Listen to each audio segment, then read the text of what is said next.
The moment Vanessa Whitmore's trembling hand grabbed his wrist in that hospital hallway, Ryan Keller knew his ordinary life was about to shatter. A woman he'd never met, dressed in a designer coat that probably cost more than his car, was begging him in a desperate whisper to pretend to be her husband.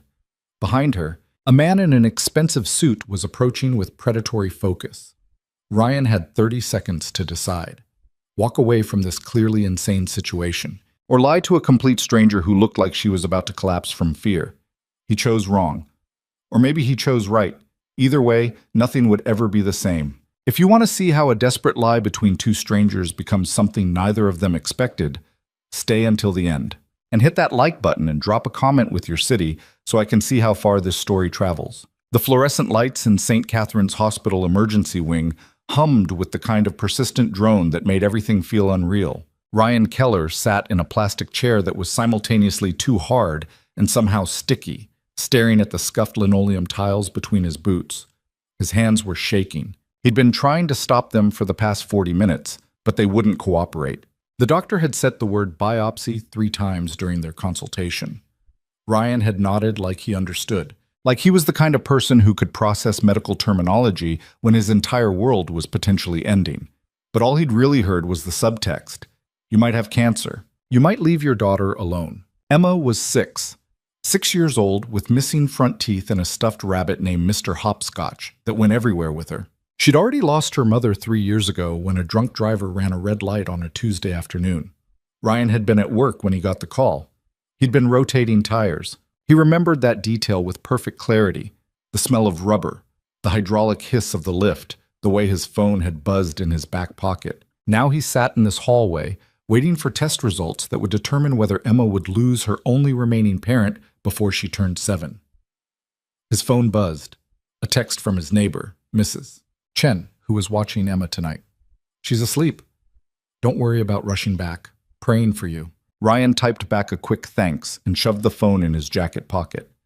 He didn't have the energy to tell Mrs. Chen that he wasn't much for prayer these days. Not since Sarah's funeral, when people kept telling him it was part of some larger plan, as if Emma growing up without a mother was somehow cosmically justified. Mr. Keller. Ryan's head snapped up. A nurse stood a few feet away, holding a tablet and looking tired. Her scrubs had cartoon cats on them. Sarah would have liked those scrubs. The doctor can see you now, the nurse said. Follow me. Ryan stood, his knees cracking. He was 32 but felt about 65.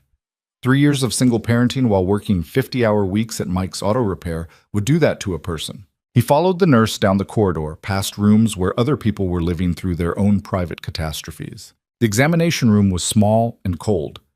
Ryan sat on the paper-covered table, the crinkling sound absurdly loud in the silence. The nurse checked something on her tablet, gave him a professional smile that revealed nothing, and left. He waited. The clock on the wall ticked forward. 7 minutes, 9, 12.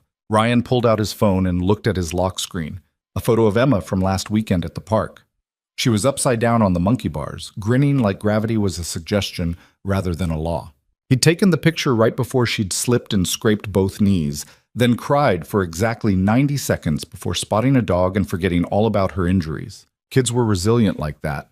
Until they weren't. The door opened. Dr. Patel stepped in, looking at a folder. He was in his 50s, with gray at his temples, and the kind of calm demeanor that came from delivering both good and terrible news for decades.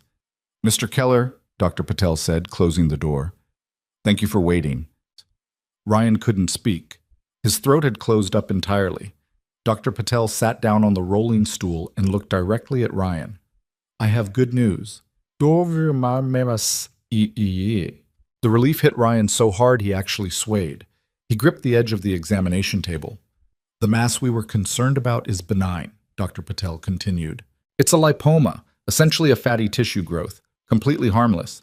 We'll want to monitor it, but there's no indication of cancer. Ryan heard the words from a distance. Ryan. Like someone had turned down the volume on the world. No cancer. Emma wouldn't lose him. He wouldn't leave her alone. Mr. Keller, are you all right? Ryan realized he was crying. Silent tears were streaming down his face, and he was doing absolutely nothing to stop them. Yeah, he managed. Yeah, Thank you. Doctor. Patel handed him a tissue box. It's a scary process. You're allowed to be relieved. Ryan wiped his face, embarrassed but unable to care much. When can I leave? Bis Bandeman. We'll need you to sign some discharge paperwork. The nurse will bring it in a few minutes. Dr. Patel stood, extending his hand. Take care of yourself, Mr. Keller, and that daughter of yours. They shook hands, and the doctor left. Ryan sat alone in the examination room, tissue still clutched in his fist, and let himself fully break down for approximately 90 seconds. Then he pulled himself together because that's what you did when you were the only parent your kid had left. By the time the nurse returned with paperwork, Ryan looked relatively normal again, just tired, like everyone else in the hospital at 11 o'clock on a Thursday night. He signed everything without reading it, took the copies they gave him, and walked back out into the hallway. The relief was still washing through him in waves. He'd call Mrs. Chen on the way home, let her know everything was fine. Tomorrow he'd take Emma out for pancakes, and not tell her how close he'd come to shattering her entire world. The hallway was mostly empty now. A janitor mopped near the vending machines. An elderly man shuffled past with a walker.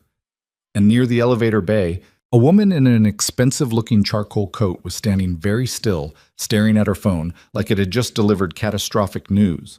Ryan barely noticed her as he headed toward the elevator. He was too busy mentally planning his exit from this building. Then the woman's head snapped up, her gaze fixing on something behind Ryan. Her face went pale. Not just nervous pale, but genuine fear pale. Ryan turned to look. A man in his 50s was walking down the hallway toward them. Expensive suit, silver cufflinks, the kind of confident stride that came from never being told no. He had his phone to his ear, but his eyes were locked on the woman in the charcoal coat. Ryan pressed the elevator button and waited. Not his business. But then the woman moved. Fast.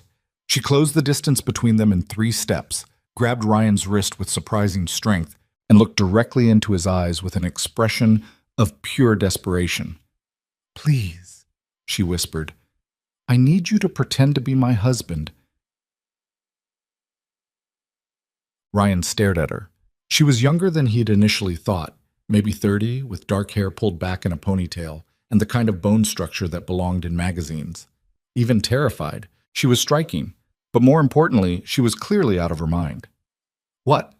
Ryan said. "Just for 2 minutes," the woman hissed, her grip tightening on his wrist. "Please, that man cannot know I'm alone."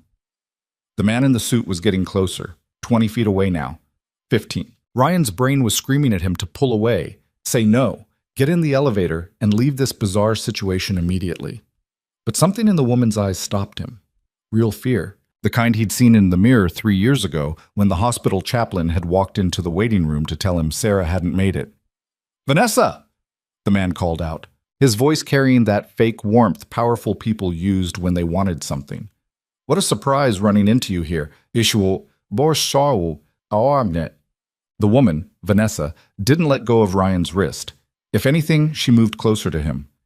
"Philip," she said, and her voice was completely different now, steady, controlled. "I didn't expect to see you."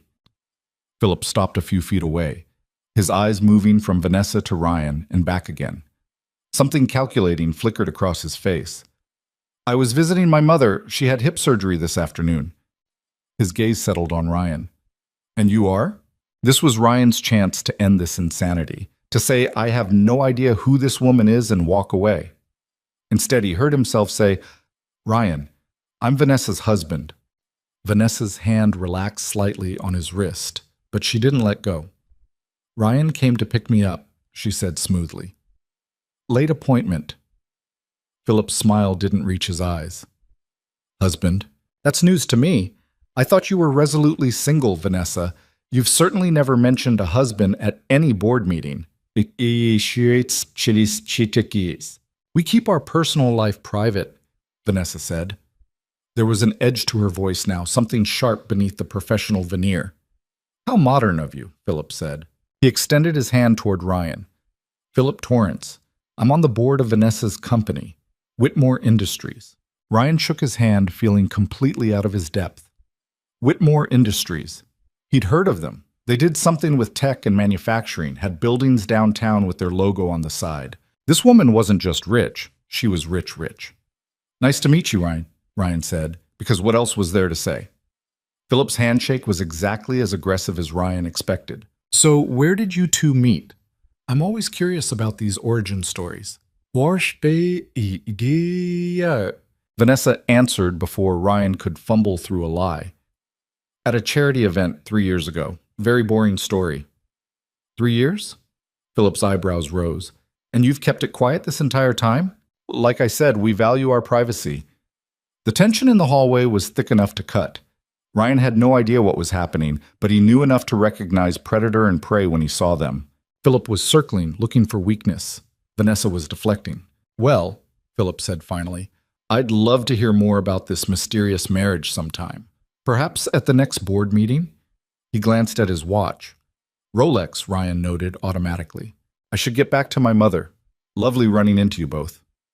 He walked past them toward the elevator, pressed the button, and waited. The silence stretched out, excruciating. Ryan could feel Vanessa's pulse racing against his wrist where she still gripped him. The elevator dinged. Philip stepped inside, turned to face them, and smiled. Take care, Vanessa, and congratulations on the marriage. The doors slid shut. Vanessa immediately dropped Ryan's wrist like it had burned her. She stepped back, putting distance between them, and her professional mask cracked. For a second, she just looked exhausted and scared. I'm sorry, she said. I'm so sorry. I panicked. Ryan flexed his wrist. She'd been gripping it hard enough to leave marks. What the hell was that? That was me making a terrible decision. Vanessa pressed her palms against her eyes. When I saw Philip, I couldn't... She stopped, took a breath. Thank you for playing along. I know that was insane. Who is he, why? Ryan asked. Ryan, someone who wants to destroy me. Vanessa lowered her hands, and Ryan saw that her eyes were red-rimmed. Had she been crying before he noticed her? He's trying to force me out of my own company. And if he knew I was here alone tonight dealing with... She stopped abruptly. Ryan waited. When she didn't continue, he said, dealing with what? Vanessa looked at him properly for the first time. Really looked at him, taking in his worn jacket, his work boots, the grease still under his fingernails despite his best efforts to scrub them clean. She seemed to be calculating something. I just found out I have cancer, she said quietly. The words hung in the air between them. Ryan felt his stomach drop. He'd just been given a reprieve from that exact fear. And here was this stranger, this woman who'd grabbed him in desperation, facing the reality he'd narrowly avoided.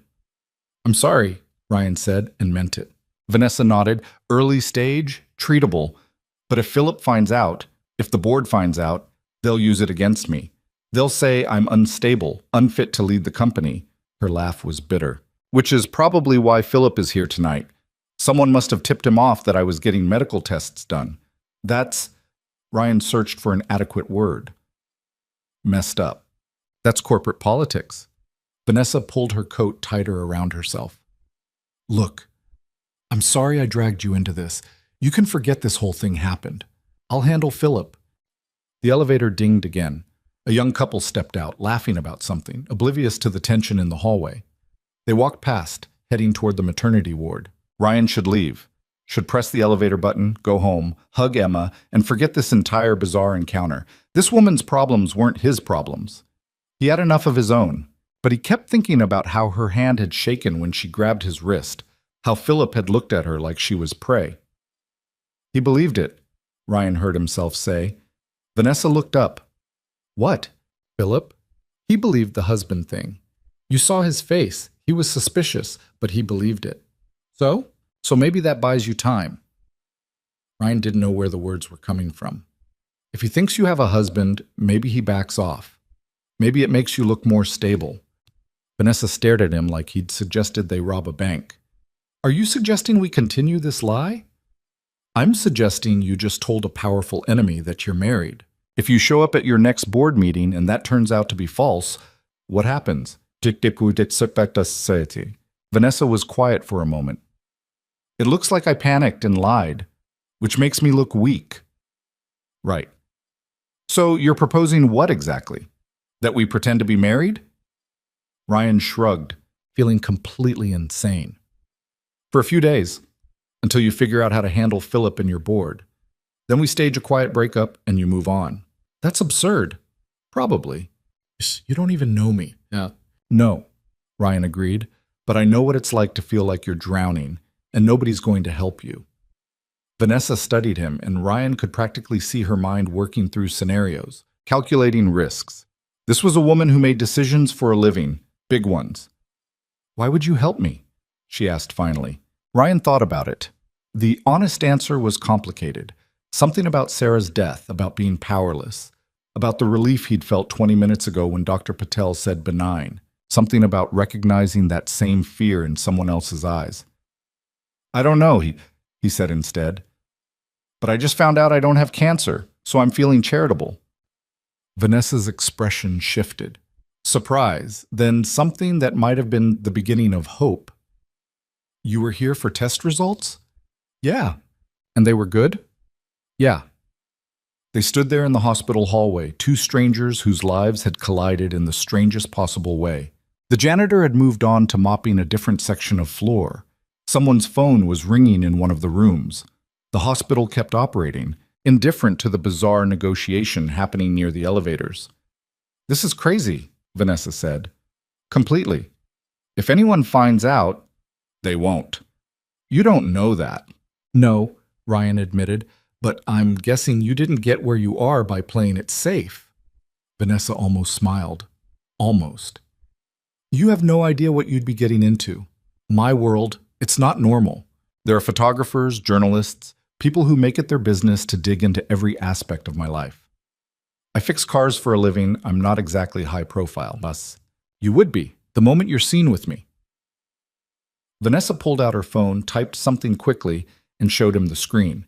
It was a Google search for her name. The top result was a Forbes article. Vanessa Whitmore, 30, leads tech giant into new era. Ryan scrolled down. There were dozens of articles. Photos of Vanessa at galas, conferences, charity events. She wasn't just successful, she was famous in her industry. I'm a mechanic from Oakland, Ryan said. I have a 6-year-old daughter and about $300 in my savings account. Your world and mine don't exactly overlap. Vanessa took her phone back. I know, which is why this won't work. Probably not. But you're still offering? Ryan thought about Emma, asleep at Mrs. Chen's house right now, completely unaware of how close she'd come to losing him. He thought about Sarah, who'd spent her last conscious moments trapped in a car wreck, probably terrified. He thought about Vanessa's hand shaking on his wrist. Yeah, he said, I'm still offering. Vanessa was quiet for a long moment.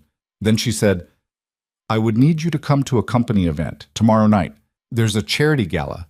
Philip will be there, and if I show up without my supposed husband, it's going to raise questions. A gala, black tie, downtown. Very boring speeches about quarterly earnings and corporate responsibility. Vanessa's mouth twisted. Not exactly your scene, I'm guessing. I've never owned a tux. I can arrange one. I have a daughter, Ryan said. I can't just disappear for events. Bring her. There will be other families there. We can arrange childcare. Ryan hesitated. Bringing Emma into this felt like crossing a line. I don't want her confused about what's happening. We'll tell her the truth, that I'm a friend who needs help at a work event. Kids are remarkably good at accepting strange situations if adults are honest with them. That was actually true. Emma had accepted a lot of strange situations over the past 3 years. One event, Ryan said. Then we see if this insanity actually helps you. Vanessa nodded. One event. She pulled a business card from her coat pocket and held it out. My personal number is on the back. Text me your address, and I'll have a car pick you up tomorrow at 6. Ryan took the card. It was heavy stock, embossed lettering, Vanessa Whitmore, CEO, Whitmore Industries. He flipped it over. She'd written a phone number in neat handwriting. This is crazy, he said again. You mentioned that. Just making sure we're clear. Crystal clear. Vanessa started to turn away, then stopped. Ryan? Yeah? Thank you for not walking away. Ciao. Before he could respond, she headed down the hallway toward the main entrance, her heels clicking against the linoleum. Ryan watched her go. This mysterious billionaire who'd grabbed his wrist and changed his life in the space of 5 minutes. Then he got in the elevator and went home to his daughter. The apartment was dark when Ryan let himself in. He paid Mrs. Chen, thanked her profusely, and waited until she'd left before walking down the hallway to Emma's room. She was sprawled across her bed in a position that looked physically impossible, Mr. Hopscotch tucked under one arm. Her nightlight, shaped like a crescent moon, cast soft shadows across the walls. Ryan sat on the edge of her bed and just watched her breathe for a minute. This kid, this perfect, ridiculous, troublemaking kid who'd saved his life just by existing. Emma stirred, her eyes opening slightly. "Daddy? Hey, baby, go back to sleep. Are you okay?" Her voice was small and worried, and Ryan felt his chest tighten. "I'm perfect," he said. "Everything's perfect. Promise?" "Promise." Emma smiled sleepily and closed her eyes again. Within seconds, her breathing evened out. Ryan stayed there for another few minutes, then got up carefully and headed to his own room. He pulled out his phone and looked at Vanessa's business card. This was absolutely insane. He was a mechanic. She was a CEO. They had nothing in common except a chance meeting in a hospital hallway. But he'd seen the fear in her eyes, the desperation, and maybe that was enough. He typed out a quick text. "This is Ryan. My address is 2847 Harbor Street, apartment 3B. See you tomorrow." The response came back almost immediately. "Thank you. I won't forget this." Ryan put his phone on the nightstand, turned off the lamp, and stared at the ceiling. In 24 hours, he'd be at a billionaire gala pretending to be married to a woman he'd known for approximately 15 minutes. What could possibly go wrong? The next evening arrived faster than Ryan expected. He'd spent the morning at work, rotating tires and changing oil and trying not to think about the increasingly surreal situation he'd agreed to. Mike, his boss, noticed his distraction around lunchtime. "You sick or something?" Mike asked, wiping his hands on a rag. He was 63 and had owned the shop for 40 years. "You've been staring at that brake pad like it insulted your mother." "Just tired," Ryan said. "Uh-huh." Mike didn't look convinced. "How'd the hospital thing go?" "Good. Benign." Mike's face relaxed. "Thank Christ, you had me worried." He clapped Ryan on the shoulder hard enough to hurt. "Take care of yourself. Emma needs you." "I know." Ryan finished out his shift, picked Emma up from after-school care, and took her home. Mrs. Chen had agreed to watch her again tonight, but first Ryan had to explain the situation in a way that wouldn't completely confuse his 6-year-old. They sat at their small kitchen table with grilled cheese sandwiches and apple slices. Emma was explaining the complex social dynamics of first-grade recess. Apparently someone named Jackson had stolen someone named Mia's jump rope, and there was an ongoing judicial process involving the playground monitor. Ryan waited for a break in the story, then said, "Hey, Em, I need to go to a work thing tonight." Emma looked up from her sandwich. "What kind of work thing?" "A fancy party. For a friend." "Do you have fancy friends?" "Fair question. Not usually, but I met someone who needed help, and she invited me to this event." "A she-friend?" "Yeah."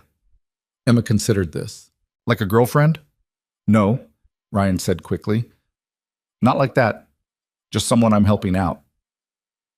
"Okay." Emma seemed satisfied with this explanation and returned to her sandwich. Then, after a moment, "Are you wearing your nice shirt?" Ryan looked down at his work shirt, which had his name embroidered on the pocket and several mysterious stains. "I'm going to wear something nicer than this." "Good, because that shirt smells like cars." At 5:30, the doorbell rang. Ryan opened it to find a man in a driver's uniform holding a garment bag. "Mr. Keller, I'm James, Miss Whitmore's driver. She asked me to deliver this." Ryan took the garment bag, feeling awkward. "Thanks. I'll be waiting downstairs when you're ready, sir." Sir. Nobody had ever called Ryan sir in his life except that one time he got pulled over for a broken taillight. He brought the garment bag into his bedroom and unzipped it. Inside was a tuxedo, actual designer label, perfectly tailored. A note was pinned to the jacket.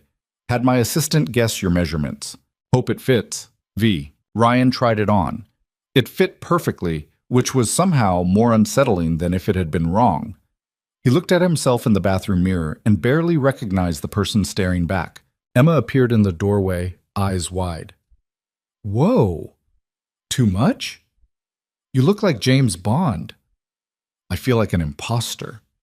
What's an imposter? Someone pretending to be something they're not. Emma thought about this. But you're going to help your friend, right? Right. Yeet. Then you're not an imposter. You're just wearing fancy clothes. Kid logic. Sometimes it was the clearest logic there was. Mrs. Chen arrived at 10 to 6. Ryan kissed Emma goodbye, promised to tell her all about the fancy party tomorrow, and headed downstairs. The car waiting at the curb wasn't a car. It was a town car, black and gleaming, the kind Ryan usually only saw in movies. James held the door open. "Ready, sir?" "Not even a little bit," Ryan said, but he got in anyway. The drive downtown took 30 minutes. James didn't try to make conversation, which Ryan appreciated.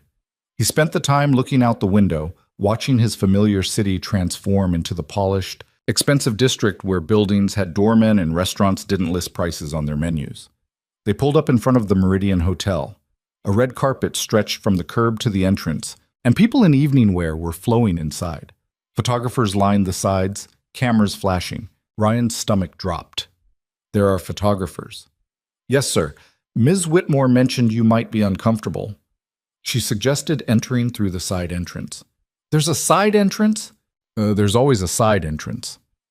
James drove around the block to a less conspicuous door. A woman in an earpiece and an elegant black suit stood waiting. "Mr. Keller?" She opened the car door. "I'm Rachel, Ms. Whitmore's assistant. If you'll follow me, I'll take you to her." Poupon.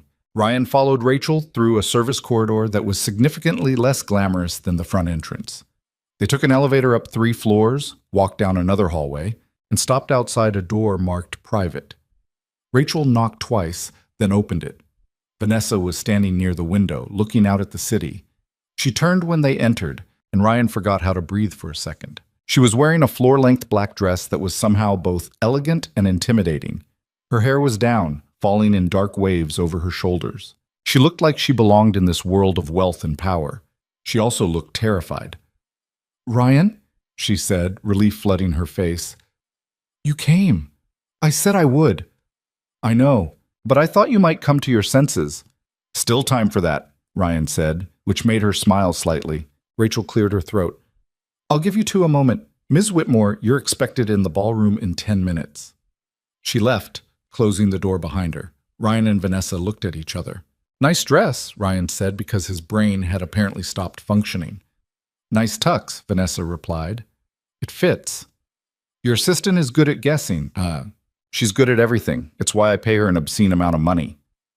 Vanessa walked over to a nearby table and picked up a glass of wine, then set it down without drinking. "I need to brief you. Philip will be watching tonight. So will half the board. They're going to ask questions, and we need our story straight." "Okay,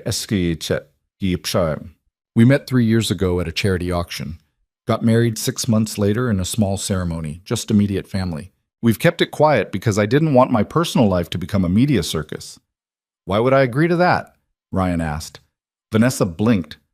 "What? If I'm your husband, why would I agree to being a secret? Most people want to be acknowledged." That stopped her. "I hadn't thought about that." "You need a better reason. Something that makes me look like I'm not just letting you hide me." Vanessa thought for a moment. "What if we say you insisted on privacy? That you didn't want the attention, and I respected that?" "Better. What do I do for a living?" "The truth. You're a mechanic. There's no point in lying about something that can be easily verified." "And Emma? Your daughter from your first marriage. I'm..." Vanessa hesitated. "I'm her stepmother. The word hung between them, strange and intimate. "Okay," Ryan said. "What else?" Vanessa ran through a few more details, where they supposedly lived, her penthouse, though Ryan had never actually been there, what they did on weekends, quiet dinners mostly because Ryan didn't like crowds, how they'd fallen in love slowly, carefully, unexpected. It was all fiction, but Vanessa told it like it was real, like she'd spent time thinking about what their life together would look like. "One more thing," Vanessa said. "Philip is going to try to get you alone, to test you, see if the story holds up. Don't let him." "What if I can't avoid it?" "Then stick to the script. And remember, he's dangerous. He didn't get where he is by playing fair." A knock at the door interrupted them. Rachel's voice came through. "Ms. Whitmore, it's time. Vanessa took a deep breath, straightening her shoulders. The vulnerable woman from a moment ago disappeared, replaced by the CEO from the Forbes article. Ready? Ryan thought about Emma, safe at home with Mrs. Chen. About his tiny apartment that didn't have marble floors or chandeliers. About the fact that he was about to walk into a room full of billionaires and pretend to be one of them. Not even close, he said. But let's do it anyway. Vanessa held out her hand. Ryan took it, and together they walked out of the room and into the most elaborate lie either of them had ever told. The ballroom was exactly as overwhelming as Ryan had feared. Crystal chandeliers hung from a ceiling that seemed impossibly high, casting fractured light across marble floors polished to a mirror shine. Round tables draped in white linen filled the space, each one surrounded by people who looked like they'd stepped out of a fashion magazine. A string quartet played something classical near the far wall, barely audible over the hum of conversation and clinking glasses. Ryan's hand tightened slightly on Vanessa's as they paused in the doorway. She felt it and glanced at him, her expression unreadable behind a practiced smile. "Breathe," she murmured. "You're doing fine. I haven't done anything yet. Exactly. Keep it that way." They stepped into the room and Ryan immediately felt the weight of attention shift toward them. Not everyone. Most people were too absorbed in their own conversations. But enough. A woman in a red dress leaned toward her companion and whispered something. A man in a gray suit stared openly, champagne glass frozen halfway to his mouth. "They're looking," Ryan said under his breath. "Let them." Vanessa's voice was calm, but her grip on his hand suggested otherwise. "We're just another couple at a boring charity event." A waiter appeared with a tray of champagne flutes. Vanessa took one. Ryan hesitated, then did the same, though he had no intention of drinking it. He needed to stay sharp. "Vanessa!" A woman's voice cut through the ambient noise. "There you are!" A blonde woman in her 40s approached, wearing a silver dress and a smile that didn't quite reach her eyes. She air-kissed Vanessa on both cheeks with the kind of precision that suggested years of practice. "Catherine," Vanessa said smoothly, "you look wonderful. Flattery will get you everywhere." "Darling." Catherine's gaze slid to Ryan, assessment sharp in her eyes. "And who is this handsome stranger?" "Catherine Bordeaux. Meet my husband, Ryan Keller." The word husband landed like a stone in still water. Catherine's smile froze for just a fraction of a second before recovering. "Husband? Vanessa, you've been holding out on us." "We prefer to keep our personal life private," Vanessa said, repeating the line they'd rehearsed. "Clearly." Catherine extended a perfectly manicured hand toward Ryan. "Catherine Bordeaux. I'm on the board of Whitmore Industries, and apparently woefully uninformed about our CEO's marriage." Ryan shook her hand, trying to match her firm grip without overdoing it. "Nice to meet you." "And what do you do, Ryan?" Here it was, the first real test. "I'm a mechanic." Catherine's eyebrows rose slightly. How refreshingly blue-collar. The condescension was subtle but unmistakable. Ryan felt Vanessa tense beside him. "Ryan owns his own shop." Vanessa lied smoothly, which was news to Ryan. He specializes in vintage restorations. That was actually worse. Now he had to remember this fiction. But Catherine seemed satisfied, or at least willing to pretend she was. "How fascinating. You'll have to tell me all about it sometime." She turned back to Vanessa. "Philip is here, by the way. He was asking about you earlier." "I'm sure he was." "He mentioned running into you last night." "At the hospital?" Catherine's tone was carefully neutral, but Ryan caught the fishing expedition underneath. "Routine checkup," Vanessa said. "Nothing dramatic." "Of course." Catherine smiled again. "Well, I won't monopolize you two. Enjoy the evening."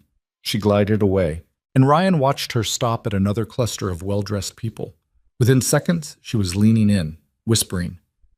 "She's going to tell everyone," Ryan said quietly. "I'm counting on it." Vanessa took a sip of her champagne. "By the time we sit down for dinner, half the room will know I'm supposedly married, which means Philip can't claim I made it up on the spot. You're good at this. I've been playing corporate politics since I was 25.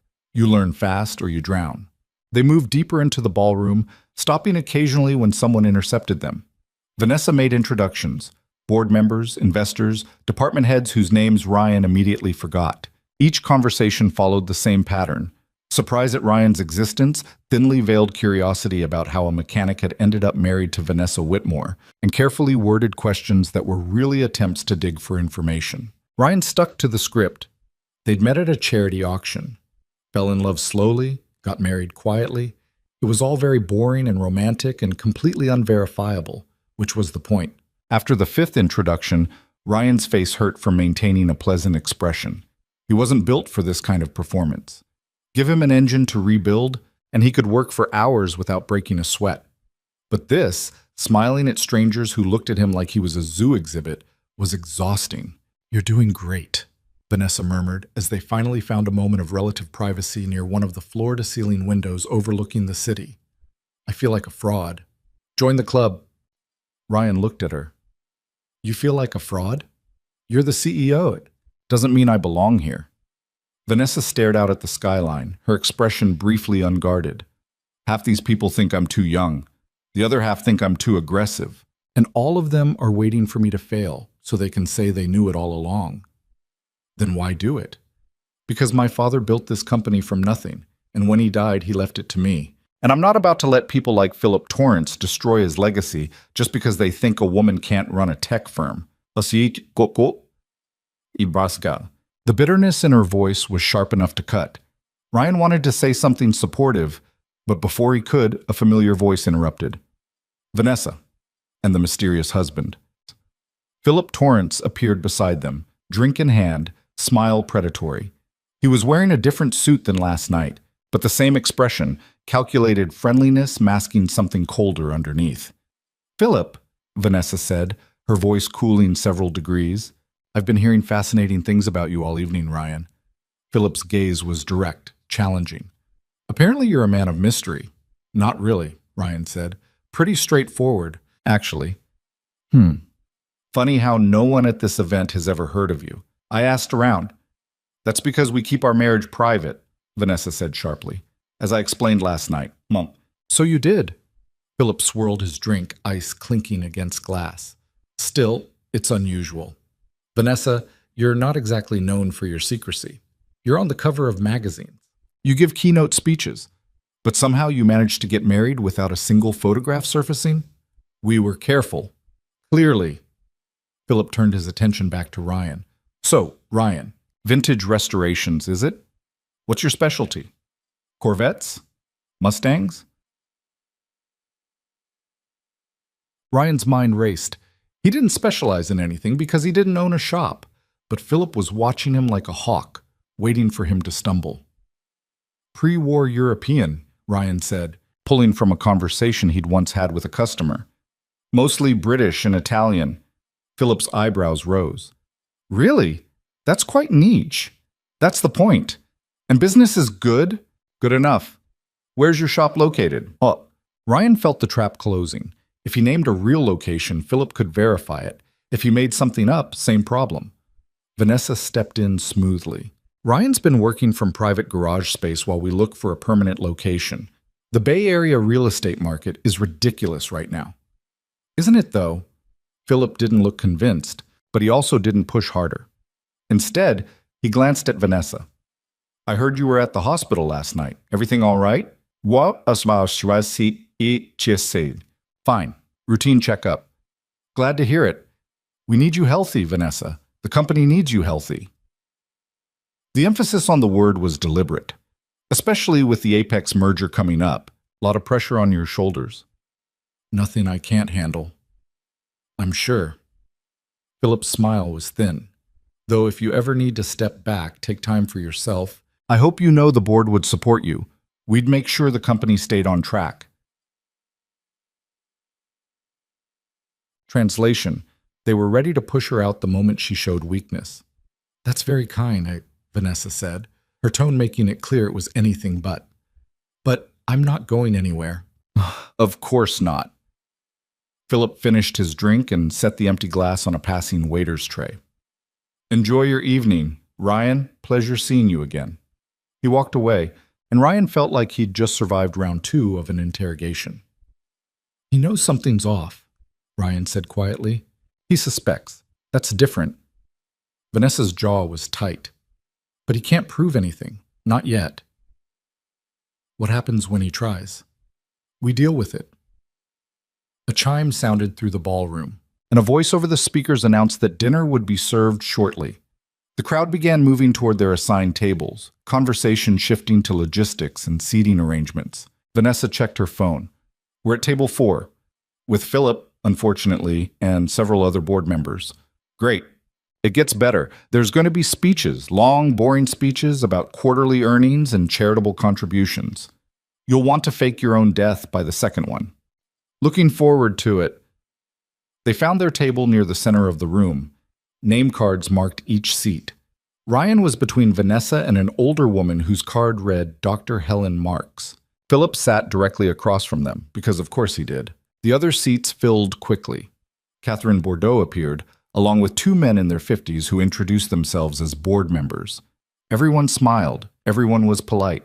Everyone was also clearly curious about Ryan's presence. Dinner was served, some kind of fish with vegetables Ryan didn't recognize, followed by a salad that seemed to be more decoration than food. He ate carefully, hyper-aware of which fork to use, trying not to embarrass himself. Dr. Marks turned out to be a thoracic surgeon and genuinely pleasant to talk to. She asked about Ryan's work without the condescension Catherine had displayed, and seemed genuinely interested when he described the satisfaction of fixing something broken. "I feel the same way about surgery," she said, cutting into her fish with surgical precision. "There's something deeply satisfying about solving a mechanical problem, whether it's an engine or a human body." "Except engines don't bleed," Ryan pointed out. "True, but they also don't thank you when you're finished." Ryan liked her immediately. Across the table, Philip was talking to Vanessa about the Apex merger. His tone casual, but his questions pointed.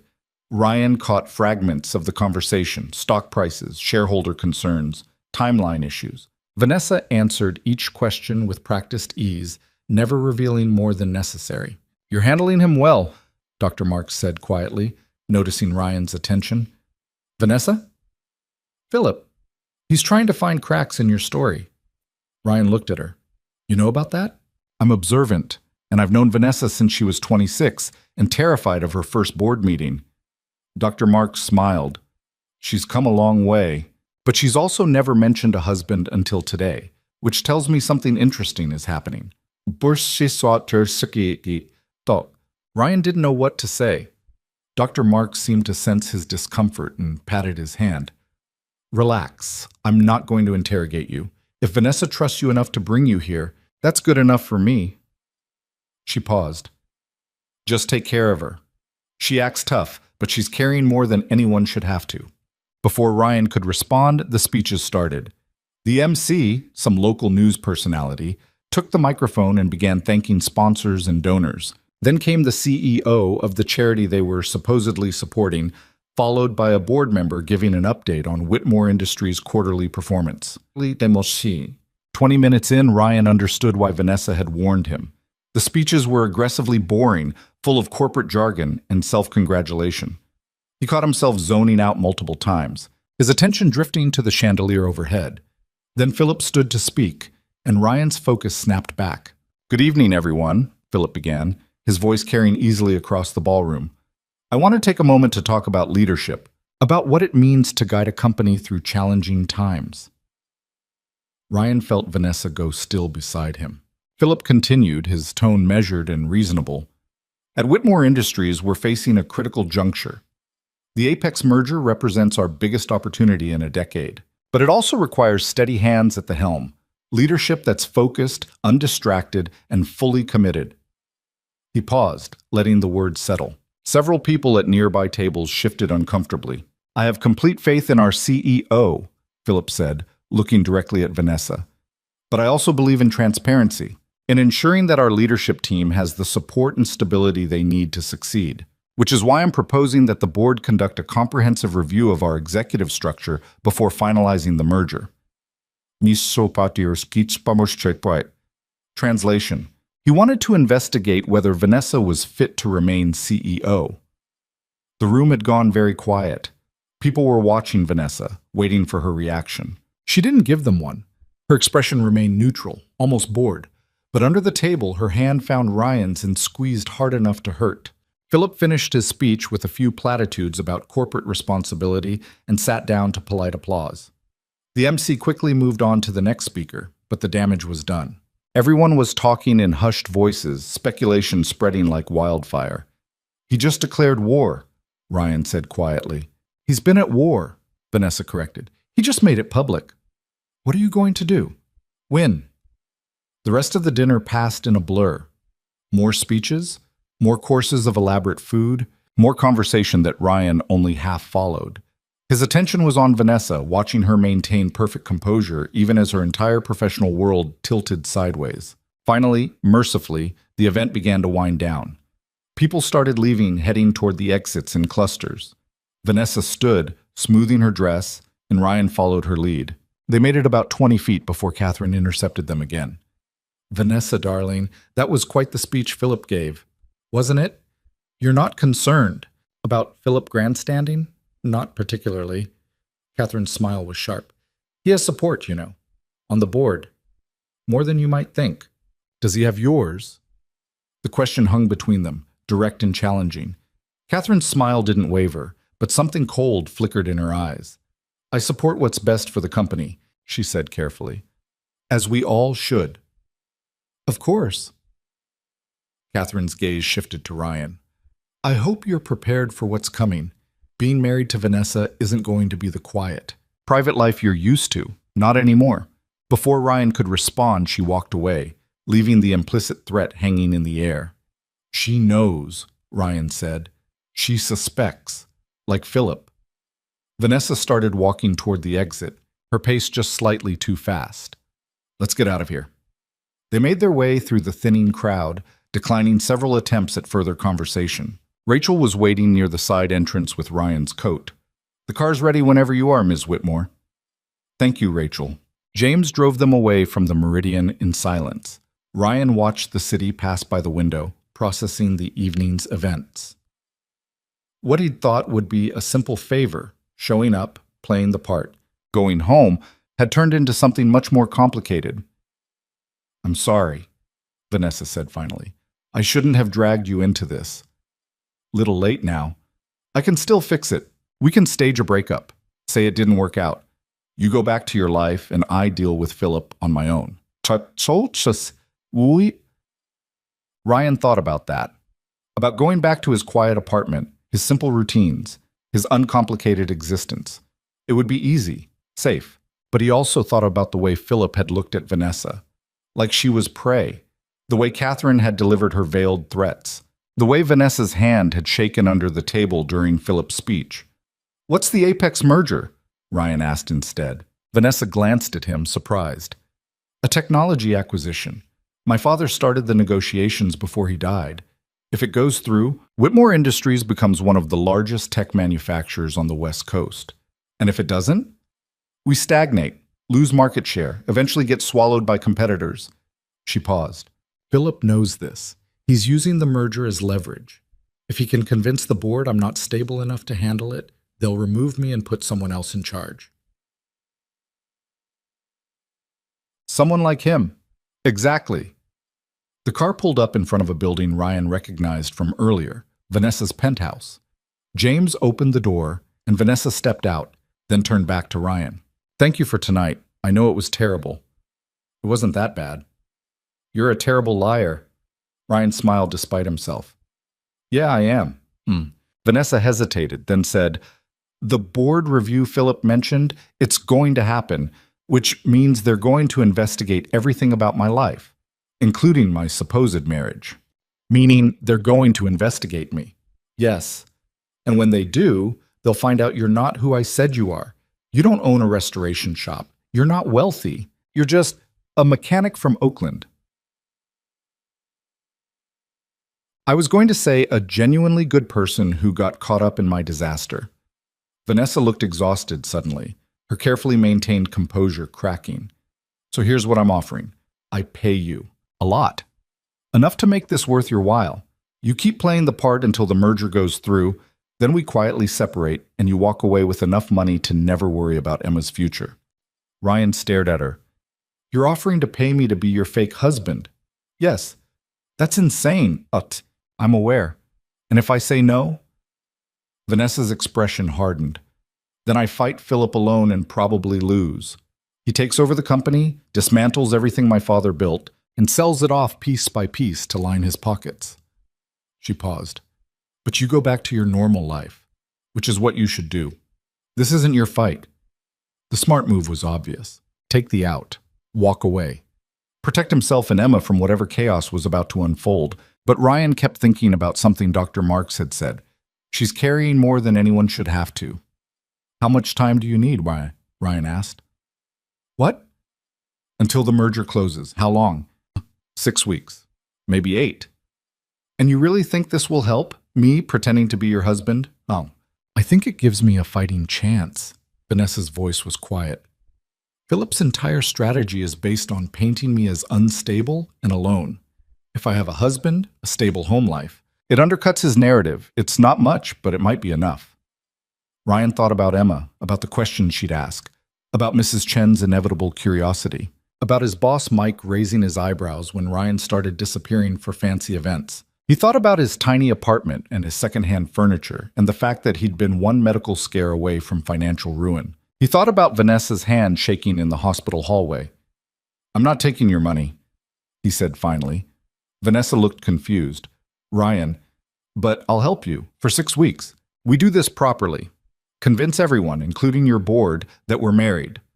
Then when the merger's done, we end it quietly and go our separate ways. Boss, why would you do that without payment? Because Ryan stopped, trying to articulate something he didn't fully understand himself. Because nobody should have to fight alone.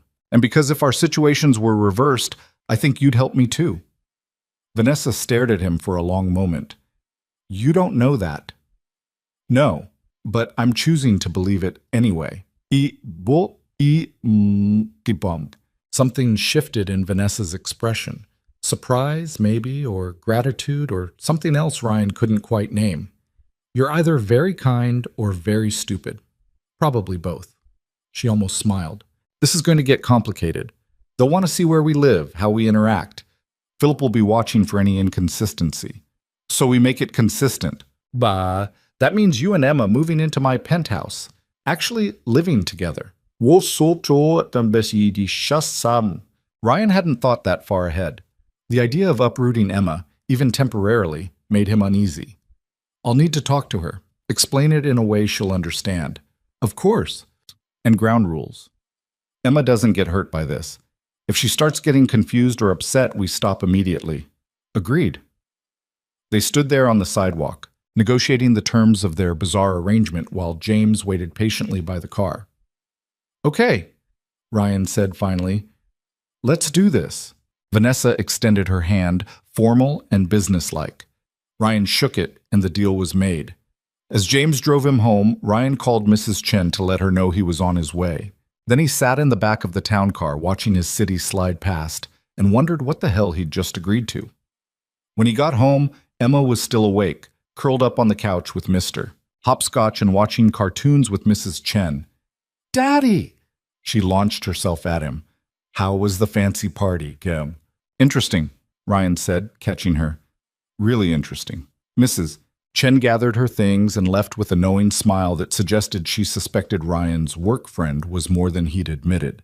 After Emma was in bed, after the teeth brushing and story reading and 3 requests for water, Ryan sat on his own bed and pulled out his phone. There was a text from Vanessa. Thank you, I mean it. Ryan typed back. You can thank me when this is over and we're both still standing. The response came quickly. Deal. Ryan set his phone aside and stared at his ceiling. The same ceiling he'd stared at 1,000 times before, except nothing was the same anymore.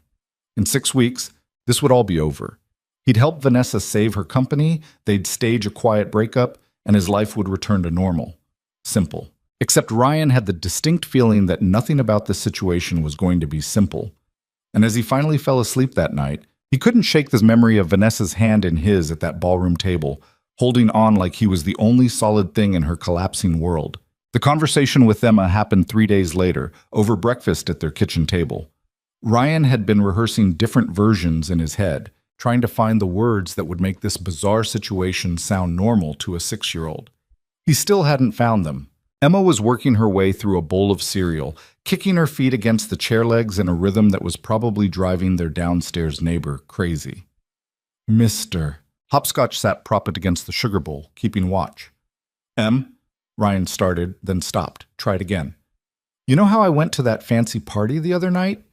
The one where you looked like James Bond? Yeah, that one. Well, the friend I helped, her name is Vanessa. She needs a little more help.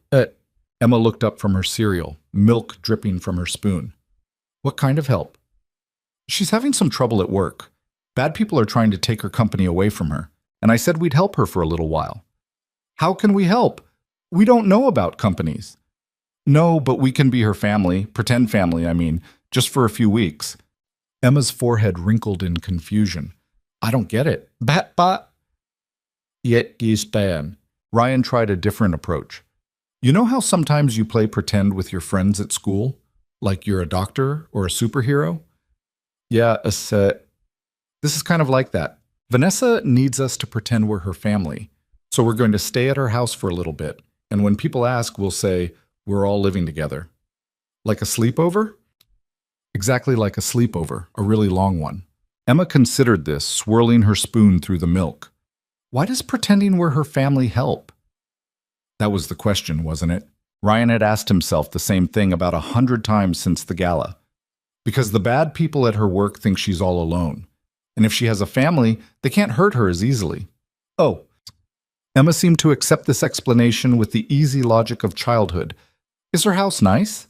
I think so. I haven't actually seen it yet. Oh, does she have a TV? Probably. Can Mr. Hopscotch come? Mr. Hopscotch definitely comes. Emma nodded, apparently satisfied. Okay, when do we go? Ryan felt a wave of relief mixed with guilt. She trusted him completely, didn't question his judgment, just accepted that they were about to move into a stranger's penthouse for reasons she didn't fully understand. This weekend, we'll pack up some of your stuff, and Vanessa will send a car to pick us up. A fancy car like last time? Probably. Cool. Emma returned to her cereal, crisis apparently averted. Then, after a moment, Daddy, is Vanessa nice? Ryan thought about the woman who'd grabbed his wrist in the hospital hallway, who'd maintained perfect composure during Philip's attack at the gala, who'd offered to pay him and then accepted his help without payment. Yeah, he said. I think she is. Just scared right now. Why? Because she's sick. And the people at her work are being mean about it. Emma's expression turned serious. That's not fair. No, it's not. We should definitely help her then. And just like that, it was decided. The next 3 days passed in a blur of preparation that felt surreal. Rachel, Vanessa's assistant, called with logistics, what to pack, what would be provided, how to handle the transition. Vanessa herself called once, briefly, to check if Emma had taken the news okay. She thinks it's a sleepover, Ryan told her. That's probably the healthiest way to think about it. Vanessa's voice sounded tired. How are you holding up? I'm fine. You're a terrible liar, remember? Ryan smiled despite himself. Yeah, still working on that. The board review starts Monday, which means investigators are probably already digging into your background. What are they going to find? That you're exactly who you say you are. A mechanic, a single father. No criminal record, solid employment history, neighbor testimony that you're a decent guy. She paused. The problem is what they won't find. Any evidence that we've been married for 3 years. So we give them evidence. How? Ryan had been thinking about this. Photos. We stage some. Make it look like we've been together for years. Backdate them if we need to. That's actually not a bad idea. I have them occasionally. Vanessa's quiet laugh carried through the phone. I'm starting to believe that. On Friday afternoon, Ryan told Mike he needed to take some time off. Mike, who'd been giving him curious looks all week, finally asked the obvious question. This about that woman from the hospital? Ryan debated lying, then decided against it. Yeah. She the one who sent the fancy car? Yeah? Tuki. Mike wiped his hands on his coveralls and leaned against the workbench, studying Ryan with the kind of direct assessment that came from 40 years of reading people. You getting in over your head? Probably. But you're doing it anyway? Apparently. Mike shook his head. You're a good kid, Ryan. Too good, maybe. Just don't forget you got a daughter depending on you. I won't. All right, then. Mike clapped him on the shoulder. Take the time you need. Job will be here when you get back. Saturday morning arrived with gray skies and the threat of rain. Ryan and Emma packed 2 suitcases, clothes, some of Emma's toys, the essentials they'd need for 6 weeks in someone else's home. It didn't amount to much. 3 years of rebuilding their lives after Sarah's death had taught them to travel light. At 10 o'clock, James pulled up in the town car. Emma was vibrating with excitement, pressing her face against the window to watch him load their bags into the trunk. This is so cool, she whispered. Ryan wasn't sure cool was the word he'd use, but he kept that to himself. The drive downtown took 30 minutes. Emma spent most of it staring out the window, narrating everything they passed. James drove with patient tolerance, occasionally catching Ryan's eye in the rearview mirror with an expression that might have been sympathy. They pulled up in front of a building that made Ryan's apartment complex look like a storage unit. Glass and steel, doorman in a uniform, the kind of place where the monthly maintenance fee probably exceeded Ryan's rent. Here we are, James said, opening the door. Emma bounded out, clutching Mr. Hopscotch. Ryan followed more slowly, trying not to look as intimidated as he felt. The doorman greeted them with professional courtesy. Mr. Keller, welcome. Miss Whitmore is expecting you. They rode the elevator to the top floor. Just one floor, the penthouse. The doors opened directly into the apartment, and Ryan's first thought was that he'd made a terrible mistake. The space was enormous, floor-to-ceiling windows overlooking the city, furniture that looked like it belonged in a museum, artwork on the walls that was probably worth more than his car. Everything was clean lines and neutral colors, sophisticated and expensive and completely impersonal. Vanessa appeared from somewhere deeper in the apartment, wearing jeans and a sweater that probably cost more than Ryan's weekly paycheck, but at least made her look human. You made it.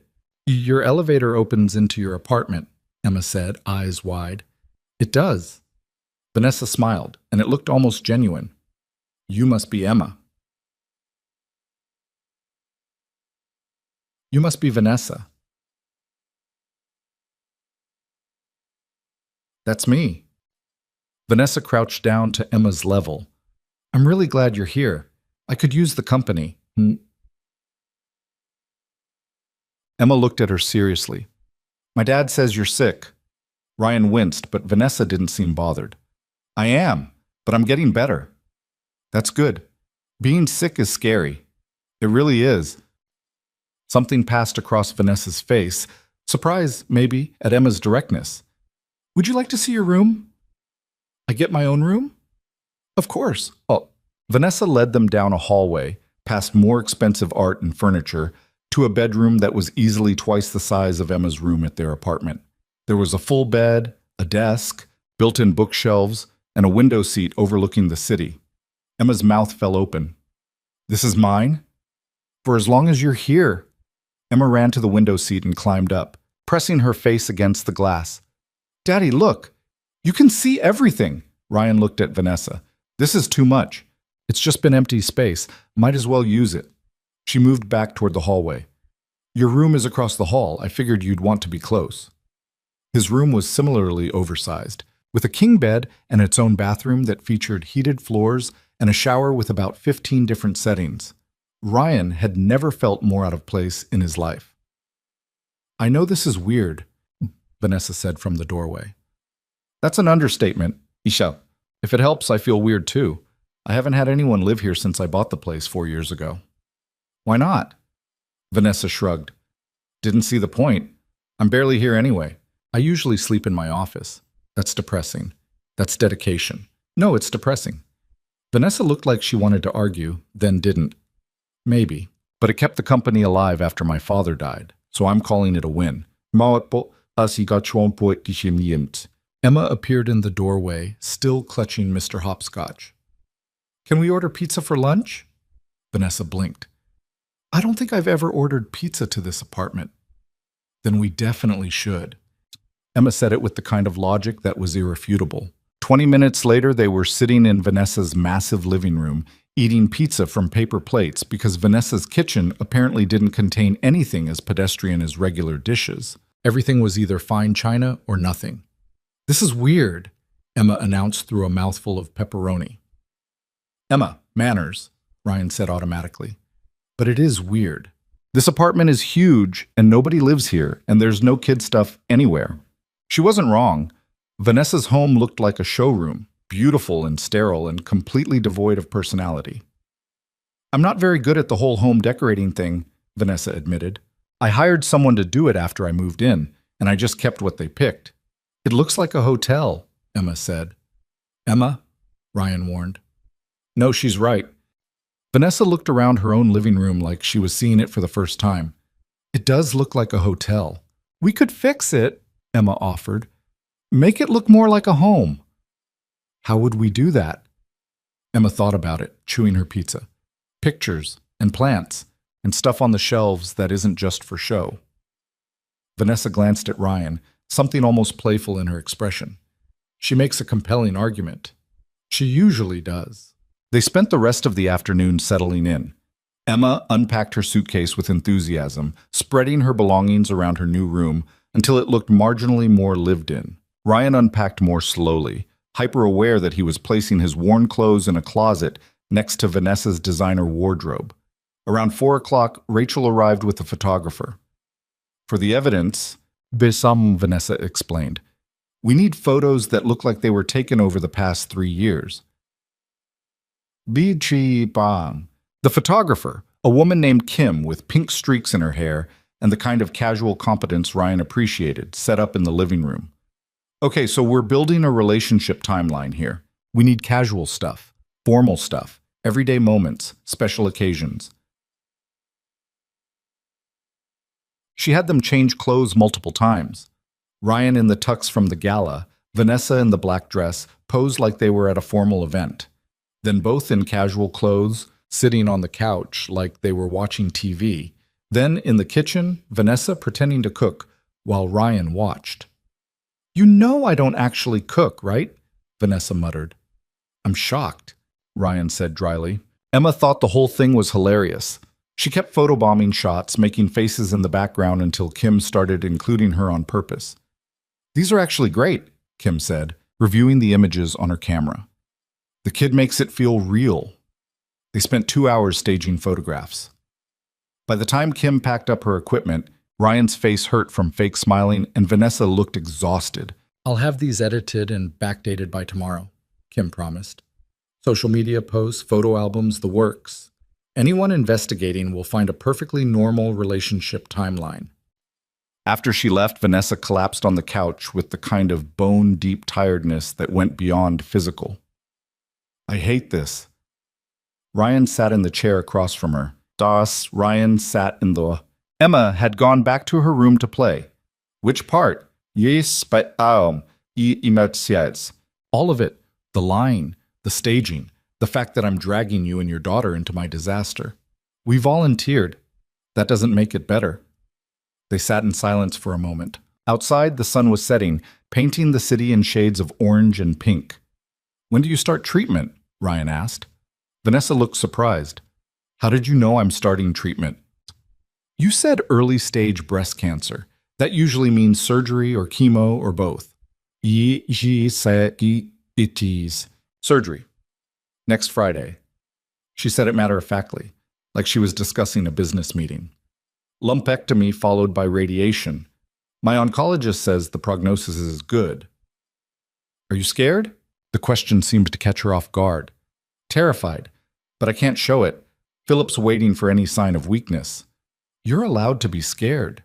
Not in my world. That's a lonely world. Vanessa met his eyes. It's the only one I know. Emma wandered back in, dragging a blanket behind her. I'm hungry again. You had pizza 2 hours ago, Ryan said. That was 2 hours ago. Vanessa stood. I probably have... She opened her refrigerator, which contained bottled water, some wilted lettuce, and what might have once been yogurt. Nothing. I have nothing. How do you survive? Emma asked, genuinely curious. Takeout and hotel restaurants. That's sad. It's efficient. It's sad, Emma repeated with conviction. Ryan made a decision. Come on. We're going grocery shopping. Vanessa stared at him. What? If we're living here for 6 weeks, we need actual food. Real food, not just takeout containers. I don't know how to grocery shop. Then you're about to learn. 20 minutes later, they were in a grocery store 3 blocks away.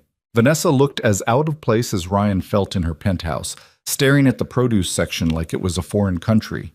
Do you even know what half of these are? She asked, picking up something that might have been a turnip. Not really, but Emma likes apples, so we'll start there. They made their way through the store, Ryan picking up staples while Emma added increasingly random items to the cart.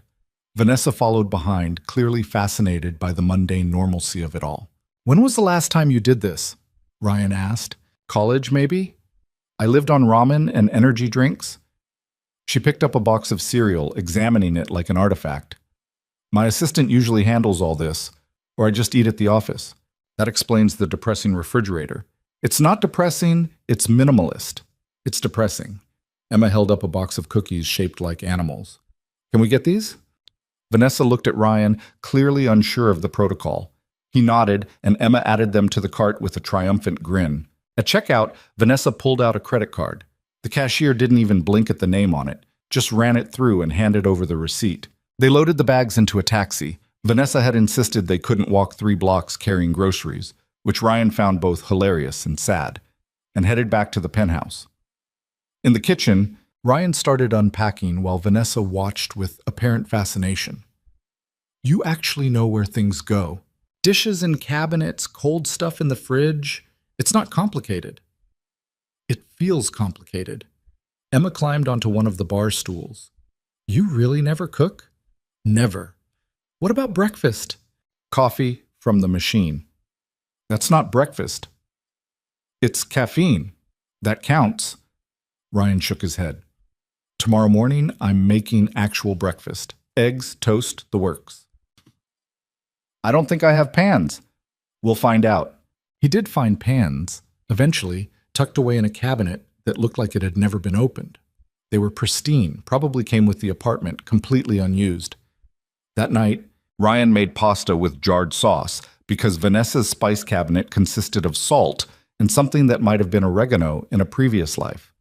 Emma declared it the best dinner ever, which was objectively untrue but appreciated anyway. After dinner, after Emma's bath and bedtime routine in a bathroom larger than their old living room, Ryan found Vanessa on the balcony. She was wrapped in a cashmere shawl, staring out at the city lights. She asleep? Vanessa asked. Out cold, big day. Thank you for this, all of it. Ryan leaned against the railing. You keep thanking me. Because I keep meaning it. Vanessa was quiet for a moment. Nobody's cooked in my kitchen before. Not once in 4 years. That's depressing. You keep saying that. Because it keeps being true. Vanessa smiled, a real one this time. You're not what I expected. What did you expect? I don't know. Someone more impressed by money, maybe. More interested in what they could get out of this. I'm just a mechanic who's in over his head. Well, you're a mechanic who's helping someone who has no right to ask for help. Ryan thought about Sarah, about the night the police had shown up at the shop to tell him about the accident, about standing in a hospital hallway being told his wife was gone and feeling like his entire world had ended, about the nurses and doctors who'd been kind anyway, who'd helped him call his parents, who'd sat with him while he tried to process the impossible. Everyone deserves help, he said finally. Even billionaire CEOs. Vanessa looked at him for a long moment. You really believe that? Yeah. Even Philip? I didn't say I had to like them. That got another smile. They stood there in comfortable silence, watching the city breathe below them. Somewhere out there, Philip was probably plotting his next move. The board was probably reviewing investigation reports. The merger was probably advancing or stalling or doing whatever massive corporate deals did. But up here, on this balcony, It was just two people who barely knew each other, trying to navigate an impossible situation with something resembling grace. Monday's going to be hard, Vanessa said. The board review formally begins. They'll want to interview you. I'll tell them what we agreed. We met 3 years ago, fell in love, got married quietly. They're going to ask invasive questions. I'll handle it. Ryan, I said I'll handle it. Vanessa nodded slowly. Okay. She pulled the shawl tighter. I should get some sleep. Surgery's in 6 days, and my oncologist says I need to be rested. Are you scared? Ryan asked again. This time, Vanessa's answer was different. Yes, but less so than I was 3 days ago. Why? She looked at him, really looked at him, and something shifted in her expression. Because I'm not alone anymore. The words hung in the air between them, heavier than they should have been. Ryan didn't know what to say, so he just nodded. Vanessa went inside, leaving Ryan on the balcony. He stayed there for another few minutes, watching the city lights blur in the distance, and wondered what the hell he'd gotten himself into. Inside, the penthouse was quiet. Emma asleep in her oversized room. Vanessa in her own bedroom at the far end of the hall. Ryan, in between, suddenly responsible for holding together a lie that was becoming more complicated by the hour. His phone buzzed. A text from Mike. Kid doing okay with the change? Ryan typed back. Better than me. The response came quickly. You'll figure it out. You always do. Ryan hoped that was true. Because in 6 days, Vanessa was having surgery. In 3 weeks, the merger would hit its critical phase. And somewhere in between, they had to convince an entire boardroom of skeptical executives that their marriage was real. He went to his room, climbed into a bed that was far too big, and stared at the ceiling until exhaustion finally dragged him under. The next morning, Ryan woke to the smell of burning. He bolted out of bed and ran to the kitchen to find Vanessa standing over the stove, waving a dish towel at a smoking pan. "What are you doing?" he asked, attempting breakfast. She looked at the charred remains of what might have been scrambled eggs. "It's not going well." Emma appeared in her pajamas, rubbing her eyes. "Is something on fire?" "Not anymore," Vanessa said. Ryan gently removed the pan from the stove and opened a window. "I said I'd make breakfast. I wanted to try." "Why?" Vanessa looked embarrassed. "Because you said you would. And I thought, I don't know, I thought I should at least attempt to be a functional adult in my own kitchen." Ryan examined the remains of the eggs. "How did you manage to burn them this badly?" "I got distracted by an email." "You were cooking and checking email?" "Multitasking." "Yeah. That's not multitasking. That's a fire hazard." Emma climbed onto her stool. "Can we have the animal cookies for breakfast?" "No," Ryan and Vanessa said simultaneously, then looked at each other. "We're starting to sound married," Vanessa observed. Terrifying thought. Ryan made actual breakfast. Eggs that weren't charred, toast that wasn't burned, orange juice from the carton they'd bought yesterday. They ate together at the kitchen island, Emma chattering about her plans for the day, Vanessa checking her phone every 30 seconds until Ryan threatened to confiscate it. "I have a board meeting tomorrow," she said. "They're going to want to see you there." "At the actual meeting?" "In the building, making it clear we're together." She set down her phone. "Philip's going to push for details about our relationship. He'll try to trip you up." Just let him try." Vanessa looked worried. "He's not going to play fair." "I didn't expect him to." The doorbell rang, or rather, the elevator chimed, since the elevator opened directly into the apartment. Rachel appeared, carrying a tablet and looking stressed. "Sorry to interrupt your Sunday, but we have a problem. Vanessa stood immediately. "What kind of problem?" "Someone leaked the board review to the press. It's going to be in tomorrow's business section." Vanessa went very still. "Which outlet?" "Financial Chronicle. They're running a piece about leadership instability at Whitmore Industries." "Philip." "Almost certainly." Rachel pulled up something on her tablet. "They're implying you're unfit to run the company. They mention health concerns without specifying what they are." "They can't confirm anything," Vanessa said, but her voice had gone tight. "HIPAA protects my medical records. They don't need confirmation. They just need to plant doubt." Rachel looked at Ryan. "They also mention your marriage. They're calling it sudden and suspicious. Ryan felt his stomach drop. They used my name? Not yet, but they will. Emma, who'd been listening with growing concern, said quietly, "Are the bad people winning?" The question hung in the air. Vanessa crouched down to Emma's level, and Ryan saw her consciously soften her expression. Not yet, and not if we can help it. But they're being mean. Yes, they are. That's not fair. No, Vanessa agreed. It's not. Emma thought about this, then said with perfect 6-year-old logic, then we should be meaner back. Despite everything, Vanessa smiled. You know what? That's not bad advice. She stood, her expression hardening into something Ryan had only seen glimpses of. The CEO, who'd built a company back from the edge, who'd survived in a world of corporate sharks. Rachel, get me James Teller at the Chronicle. I want to give them an exclusive interview. Are you sure that's wise? No, but it's what we're doing anyway. Vanessa looked at Ryan. How do you feel about going public with this? What does that mean? It means we stop hiding. We give them a story, the real one mostly. We met under unusual circumstances, fell in love against the odds, got married because it felt right. We make it human instead of suspicious. And if they don't believe us, then at least we controlled the narrative. Ryan thought about it, about Emma hearing her name in news articles, about his coworkers seeing him in photographs with a billionaire, about his quiet life becoming decidedly unquiet. But he also thought about Philip's predatory smile, about the way Vanessa's hand had shaken in the hospital, about Emma's question, are the bad people winning? Okay, he said, let's do it. Vanessa nodded once, decisive. Rachel, set it up for this afternoon, here, in the apartment. I want them to see we have a home, a life together. I'll make the call. After Rachel left, Vanessa turned to Ryan. You can still back out. This is going to get invasive. I'm not backing out. Why not? Ryan thought about his answer. Because Emma's right. They're being mean, and somebody should push back. Something fierce and grateful flashed across Vanessa's face. Thank you.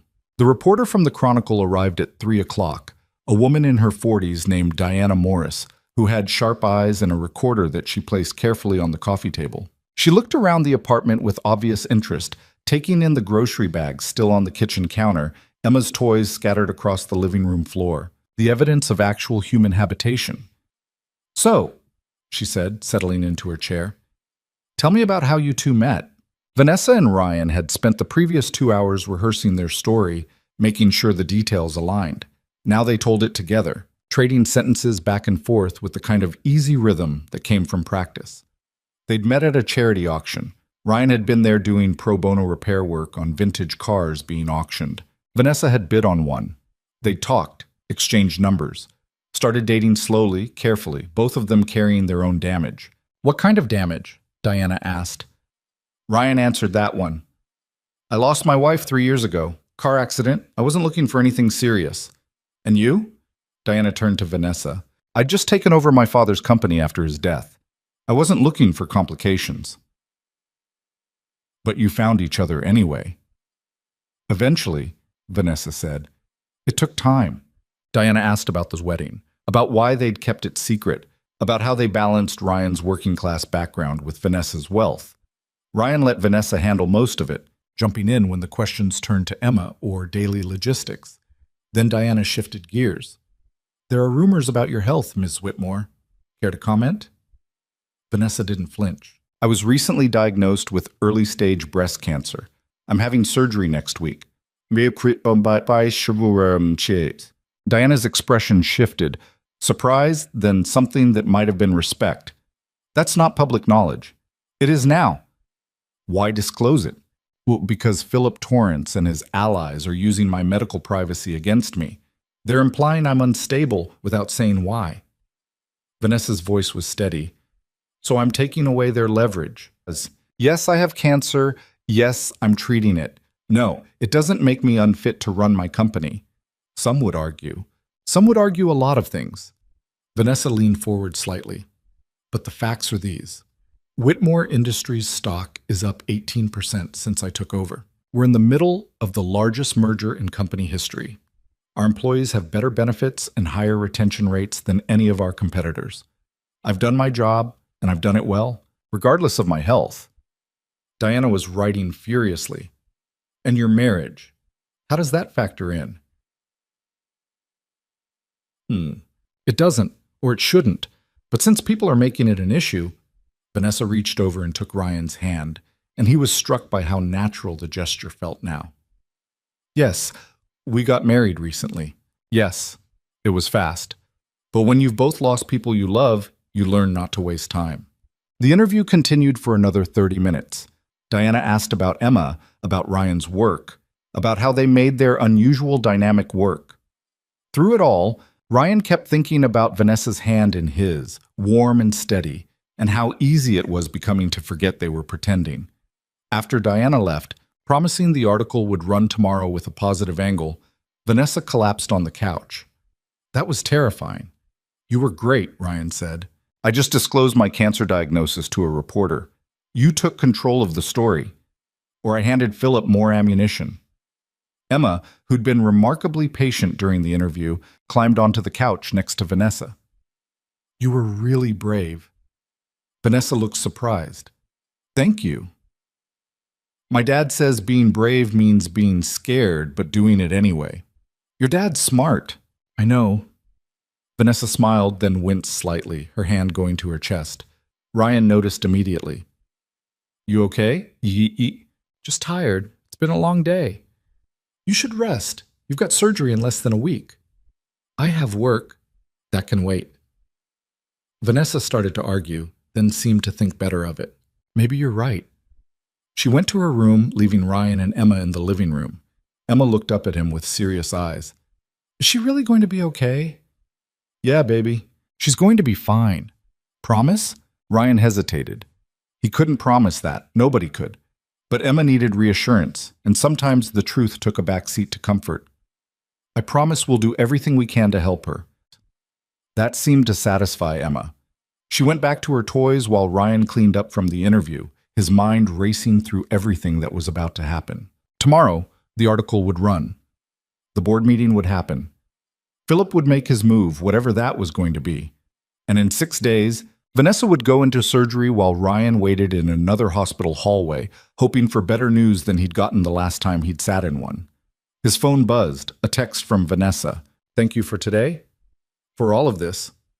Ryan typed back, We're in this together, remember? The response came after a long pause. I'm starting to believe that. Ryan stared at the message, then set his phone down and went to make dinner in a kitchen that was slowly starting to feel less like a showroom and more like a home. The article hit the Financial Chronicle's website at 6 in the morning. Ryan knew because his phone started buzzing before sunrise. Texts from Mike, from Mrs. Chen, from people he hadn't heard from in years, who'd somehow seen his name attached to Vanessa Whitmore's. He sat at the kitchen island in the pre-dawn darkness, reading Diana Morris's piece on his phone while coffee brewed in Vanessa's complicated machine that had taken him 15 minutes to figure out yesterday. The headline read, Whitmore CEO opens up about cancer diagnosis, secret marriage, and fighting for her company's future. Diana had done exactly what Vanessa hoped. She'd made them human. The article talked about Ryan's background, about losing Sarah, about how he and Vanessa had found each other in the aftermath of their respective losses. It mentioned Emma, described the penthouse as surprisingly lived in for a billionaire's residence, and painted their relationship as genuine rather than suspicious. But it also didn't pull punches about the board review. Diana had gotten quotes from unnamed sources, almost certainly Philip's allies, questioning whether Vanessa's health issues made her unfit to lead through a complex merger. The article presented both sides, which was fair, but Ryan could already see how Philip would spin it. It's not terrible, Vanessa's voice said from behind him. Ryan turned. She was wearing a silk robe, her hair down, looking more vulnerable than he'd seen her. You read it? About 5 times. She poured herself coffee, her hands not quite steady. The cancer disclosure is going to be everywhere by noon. Is that bad? I don't know yet. Vanessa leaned against the counter, staring into her cup. Either it humanizes me and people rally behind me, or it confirms Philip's narrative that I'm too unstable to lead. You're not unstable. Tell that to the board. She took a sip of coffee, then set it down like it tasted wrong. The meeting's at 10. We need to leave by 9:30. I'm coming with you? Rachel thinks it sends the right message. The supportive husband standing by his wife. Vanessa's expression was complicated. But you don't have to. This isn't what you signed up for. Ryan thought about that. She was right. When he'd agreed to this arrangement, he'd imagined a few public appearances, some staged photos, nothing more. He hadn't expected to become part of a very public corporate battle. Hadn't expected his name in newspapers. Hadn't expected any of this to feel real. I'll be there, he said. Vanessa studied him. Why? Because you shouldn't have to walk into that room alone. Something shifted in her expression, gratitude mixed with something else Ryan couldn't quite identify. Thank you. Emma appeared in her pajamas, Mr. Hopscotch dragging behind her. Why is everyone awake so early? Big day, Vanessa said. Important meeting. The one with the bad people? That's the one. Emma climbed onto her stool and accepted the cereal Ryan poured for her. You should tell them they're being mean, and they should stop. If only board meetings worked that way, Vanessa said, but she was smiling slightly. They should. Emma spoke with the absolute certainty of someone who'd never encountered corporate politics. Being mean is wrong. My teacher says so. Your teacher is right. Rachel arrived at 9 with a garment bag for Ryan, another suit, perfectly tailored, because apparently Vanessa's assistant thought of everything. She also brought a folder thick with documents. Talking points, Rachel explained, handing the folder to Vanessa. Legal reviewed everything. If Philip brings up your health, you stick to what you told Diana. Early stage, treatable, not affecting your ability to lead. And if he brings up Ryan, then Ryan's here in person, which answers that question. Rachel glanced at him. They might ask you to wait outside during the actual meeting. Board members only. That's fine, Ryan said. He had no desire to sit through a corporate board meeting anyway. Mrs. Chen arrived at 9:15 to watch Emma. She gave Ryan a long look that suggested she'd read the article and had thoughts, but she kept them to herself. Emma hugged both Ryan and Vanessa goodbye, making Vanessa promise to tell the bad people to stop being mean. The drive to Whitmore Industries headquarters took 20 minutes through morning traffic. James navigated smoothly while Vanessa reviewed documents in the back seat, her jaw tight with concentration. Ryan watched the city pass by and tried not to think about how completely out of his depth he was. The building was glass and steel, 40 stories of corporate ambition with the Whitmore logo prominently displayed. James dropped them at the executive entrance where Rachel was waiting. Press is already gathering out front, she warned. They're going to want statements. Later, Vanessa said, after the meeting. They took a private elevator to the 38th floor. The executive suite was exactly what Ryan expected. Expensive furniture, abstract art, floor-to-ceiling windows overlooking the bay. Several people were already there, assistants and junior executives, all of whom stared at Ryan with barely concealed curiosity. Vanessa introduced him to a few key people. Names Ryan immediately forgot, faces that blurred together. Everyone was professionally polite, but he could feel the assessment happening. The silent questions about who he was and whether their marriage was real. At 9:55, the board members started arriving. Catherine Bordeaux came first, air-kissing Vanessa with the same fake warmth from the gala. Dr. Helen Marks appeared next, giving Ryan a genuine smile and Vanessa an encouraging squeeze on the shoulder. Then Philip Torrance walked in. He looked exactly as predatory as Ryan remembered. Expensive suit perfectly pressed, smile that didn't reach his eyes. He went straight to Vanessa. Vanessa, quite the article this morning. Diana's a good journalist. She tells the truth. Does she? Philip's gaze slid to Ryan. Ryan, didn't expect to see you here. Vanessa wanted me here. How supportive. Philip's tone made it clear what he thought of that. Though I have to say, this whole situation seems remarkably convenient. Cancer diagnosis, sudden husband appearing from nowhere, right when the board's questioning your fitness to lead. Are you implying something? Vanessa's voice had gone cold. Just noting the timing. Dr. Marks stepped between them smoothly. Philip, unless you're questioning the validity of a medical diagnosis, I suggest you focus on the actual business at hand. Philip smiled. Of course. Just making conversation. He walked away to join another cluster of board members. Vanessa's hands were clenched into fists. Breathe, Ryan said quietly. I want to punch him. I know, but you can't. Unfortunate. At 10 o'clock exactly, Rachel appeared. They're ready for you, Ms. Whitmore. Vanessa turned to Ryan. The meeting usually runs 2 hours. There's a waiting area down the hall. Coffee, Wi-Fi, relatively comfortable chairs. I'll be fine. She hesitated, then did something unexpected. She reached up and straightened his tie, the gesture oddly intimate. Thank you for being here. Go save your company, Petit. Vanessa smiled briefly, then followed the board members into the conference room. The door closed behind them with a decisive click. Ryan found the waiting area Rachel had mentioned. It was exactly as described.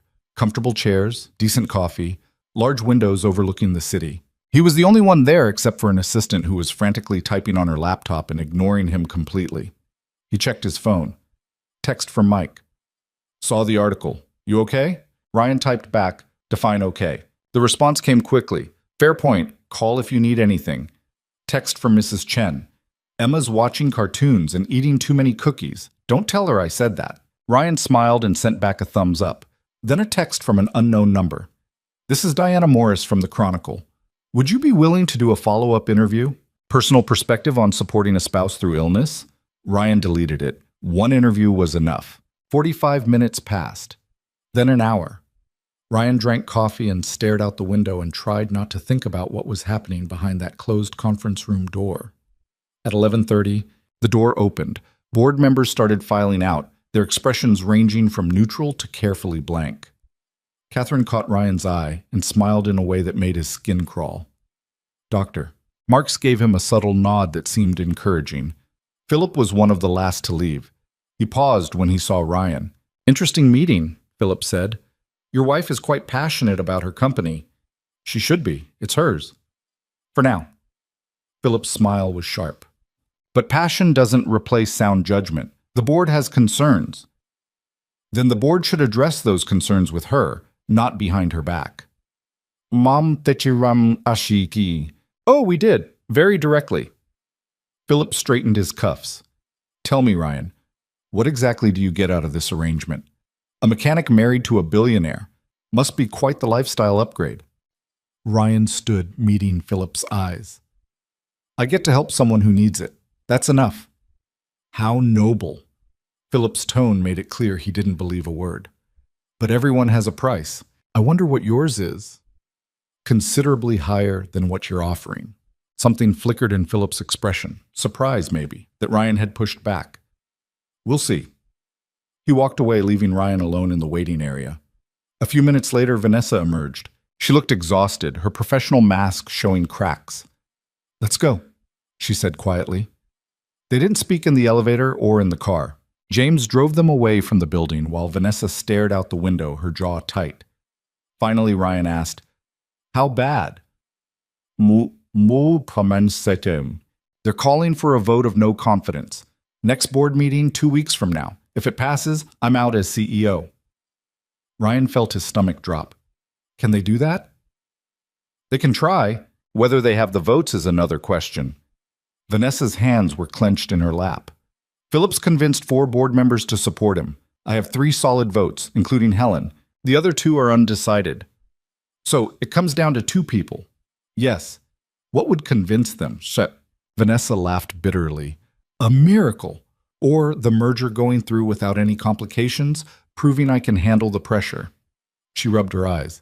Surgery's in 3 days. Rubbed her. Philip made it very clear he thinks I should step down temporarily to focus on my health.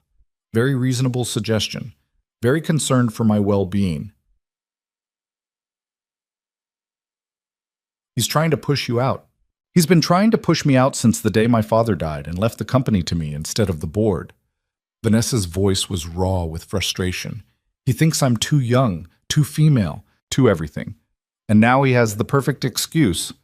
My health. They pulled up in front of the penthouse. James opened the door, and they rode the elevator up in silence. Inside, Mrs. Chen was in the kitchen with Emma, apparently teaching her how to make cookies. Emma was covered in flour and beaming. "We're making chocolate chip," she announced. "I can see that," Vanessa said, and Ryan heard her consciously soften her tone, pushing down the stress from the meeting. "Mrs. Chen says you need a cookie jar. Every home needs a cookie jar." She's probably right. Emma ran over and hugged Vanessa, leaving flour handprints on her expensive suit. Vanessa stiffened for just a second, then relaxed into it. "Thank you for the hug. I needed that." "Bad meeting?" "Very bad meeting." "Well, did you tell them they were being mean?" "In professional language, yes." "Good." Emma seemed satisfied with this answer and ran back to the cookies. Mrs. Chen gave Ryan a meaningful look. "Emma told me about Vanessa being sick. I hope everything's going to be okay." "We're working on it," Ryan said. After Mrs. Chen left, after the cookies were done and Emma was thoroughly sugar-crashed on the couch, watching cartoons, Ryan found Vanessa in her home office. She was staring at her computer screen without really seeing it. "You should rest," he said from the doorway. "I have emails. They can wait. The merger can't. If we miss deadlines, Vanessa." Ryan walked into the office. "You have surgery in 3 days. You're allowed to take a breath." "Heat. I don't have time to breathe. Philip's circling, the board's questioning my competency, and if this merger falls apart, everything my father built gets destroyed." Her voice cracked slightly. "So no, I can't rest." Ryan pulled up a chair and sat across from her. "What would your father say if he could see you right now?" Vanessa looked startled by the question. "What?" "Your father. The one who built this company? What would he say?" She was quiet for a long moment. "He'd tell me to stop working myself to death. He'd say the company doesn't matter if I destroy myself saving it." "But her eyes were bright. "And then he'd tell me to prove Philip wrong by succeeding anyway." Sounds like good advice. He died of a heart attack in his office at 2 a.m, 63 years old, working on a deal that probably could have waited until morning. Vanessa's laugh was hollow. "So forgive me if I take his work-life balance advice with a grain of salt." Ryan thought about his own father, who'd worked construction for 40 years and retired with a bad back and modest savings, but had never missed one of Ryan's baseball games. Different worlds, different choices. "You're not going to be any good to your company if you collapse before the vote," Ryan said finally. "So here's what's going to happen. You're going to close the laptop, you're going to eat dinner, and you're going to get a full night's sleep. Tomorrow, you can go back to fighting Philip." "You're very bossy for a fake husband." "Someone has to be, Taktan." Vanessa stared at him, and Ryan couldn't read her expression. Then, slowly, she closed her laptop. "Fine, but I'm ordering dinner. I'm not in the mood to cook." "You're never in the mood to cook." Fair point." They ordered Thai food and ate it in the living room while Emma built elaborate structures with blocks and narrated the entire process. Vanessa asked questions about the block city, genuinely interested, and Emma explained her architectural vision with complete seriousness. "This is the hospital," Emma said, pointing to a tall tower, "where people go when they're sick and the doctors make them better." "That's a good hospital," Vanessa said quietly. "And this is the house where families live, see? It has a big kitchen for making cookies." Ryan watched Vanessa watching Emma, saw something shift in her expression, a longing so raw it was almost painful to witness. He wondered when was the last time Vanessa had let herself want something that wasn't work-related. When was the last time she'd imagined a life that included cookies and block cities and sticky-handed 6-year-olds? After Emma went to bed, Ryan and Vanessa ended up on the balcony again. It was becoming their spot, this small outdoor space where the city stretched out below them like a carpet of lights. "I'm scared," Vanessa said abruptly. "Of the surgery?" "Of all of it. Surgery, the vote, losing the company, losing—" She stopped. "Losing what?" He said. Vanessa looked at him. "This, whatever this is. You and Emma being here, coming home to people instead of an empty apartment. It's only been a week, and I'm already dreading going back to how things were before." Ryan's chest tightened. "The arrangement was 6 weeks." "I know. And then we go back to our separate lives." "I know." Vanessa's voice was barely above a whisper. "I know that's what we agreed. I just didn't expect it to feel like this. That. Ryan didn't know what to say, because he understood exactly what she meant. The past week had been strange and stressful and completely surreal, but it had also been something else, companionable, easy in ways Ryan hadn't expected. Emma adored Vanessa, which shouldn't have been surprising, but somehow was. And Vanessa had started to relax around them, letting her guard down in small increments. "We don't have to figure it all out tonight," Ryan said finally. "Let's just get through surgery, then the vote, then we'll see where we are." Vanessa nodded. "Okay." The next 2 days passed in a blur of preparation. Rachel coordinated everything: medical appointments, work handoffs, contingency plans for if Vanessa needed extended recovery time. Doctor Marks called to check in, offering both medical advice and moral support. Even Catherine sent flowers with a card that said, "Wishing you strength," which Ryan assumed was sincere, but Vanessa read as a political calculation. Philip sent nothing, which was somehow more telling. The night before surgery, Vanessa was too anxious to sleep. Ryan found her at 2 a.m. in her office, pretending to work, but really just staring at the screen. "Come on," he said. "I'm busy." "No, you're not." Ryan gently closed her laptop. "You're spiraling." "I don't spiral. Everyone spirals. You're just better at hiding it." He held out his hand. "Come on." Vanessa let him pull her up from the desk. They went to the kitchen, where Ryan made tea neither of them particularly wanted, but which gave his hand something to do. "What if something goes wrong?" Vanessa asked quietly. "The surgery? Your doctor said the prognosis is excellent." "That's not what I mean." She wrapped her hands around her mug. "What if they remove me as CEO while I'm recovering? What if Philip moves the vote up, calls an emergency session when I can't defend myself? But can he do that? Probably not, but he'll try." Vanessa set down her tea untouched. "I keep thinking about my father, about how hard he worked to build this company, about how he trusted me to protect it, and I'm about to lose it because I got sick at exactly the wrong time." "You're not losing anything yet." "But I might. And Philip will dismantle everything. Sell off the parts he doesn't want, gut the employee benefits my father fought for. Turn it into just another corporate acquisition target." Her voice was shaking. 20 years of my father's work, destroyed because his daughter couldn't stay healthy enough to fight. Ryan moved around the island and took her hands. They were ice cold. "Listen to me. Your father left you the company because he believed in you, not because he thought you'd never face challenges, not because he thought you'd be perfect, but because he knew you'd fight for what matters." "How do you know what my father thought?" "Because I'm a father, and if something happened to me, I'd want Emma to know she's strong enough to handle whatever comes. That's what parents do. We believe in our kids, even when they don't believe in themselves." Vanessa's eyes were bright with unshed tears. "I barely remember the last conversation I had with him. He called from the office, said he'd be home late, told me to handle some merger detail. I was annoyed because it was the third night that week he'd worked late. I didn't even say I loved him back." Her voice broke. "And then he died, and I never got the chance. He knew." You can't know that, ew." "Yes, I can. Because you don't build a company and leave it to someone unless you know they understand what it means. He knew you loved him, and he knew you'd fight for his legacy." A tear slipped down Vanessa's cheek, then another. She wiped them away impatiently. "I don't cry. Everyone cries. I don't. It's weak. It's human." Vanessa let out a shaky breath, and suddenly she was crying for real. The kind of crying that had been building for years, held back by sheer force of will. Ryan pulled her into a hug, and she collapsed against him, her shoulders shaking. They stood there in the kitchen while Vanessa cried herself out. 3 years of grief and stress and fear, finally finding release. Ryan just held her, one hand stroking her hair, murmuring nonsense comfort the way he did when Emma had nightmares. Eventually, the crying slowed.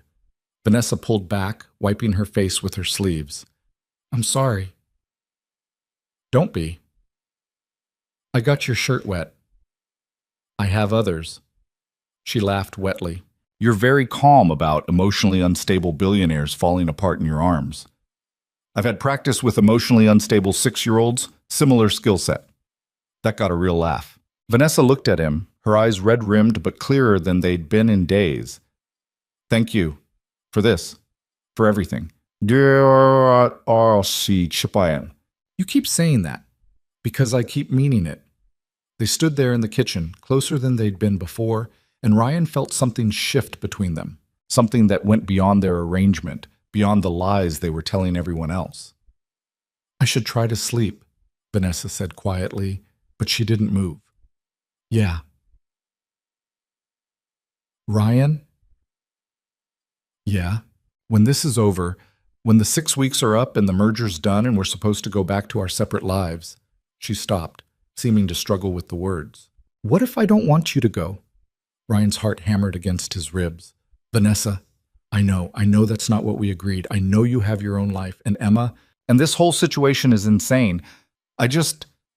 She looked down. I needed to say it out loud, before surgery, in case something goes wrong. But Sid, nothing's going to go wrong. You can't promise that. No, but I can be there when you wake up. Vanessa met his eyes. Promise? Promise. She nodded slowly, then stepped back, putting distance between them again. Good night, Ryan. Good night. Ryan watched her walk down the hall to her bedroom, then stood alone in the kitchen trying to process what had just happened. Emma's voice echoed in his head from that first conversation. Is she nice? Yeah, Ryan thought. She was nice. She was also brilliant and fierce and terrified and trying so hard to hold everything together. And somewhere in the past week, Ryan had stopped just playing a part. He was in serious trouble. The morning of surgery arrived too quickly. Emma had stayed up late making a get well card covered in stickers and drawings of flowers. So Vanessa knows we're thinking about her, she'd explained seriously. They left for the hospital at 6, James driving them through pre-dawn streets. Vanessa was quiet, clutching Emma's card like a lifeline. Emma chattered nervously about nothing, filling the silence. St. Catherine's looked different in early morning light. Less intimidating, more tired. They checked in at the surgical wing, and a nurse led Vanessa back to prep. Family can come back for a few minutes, the nurse said.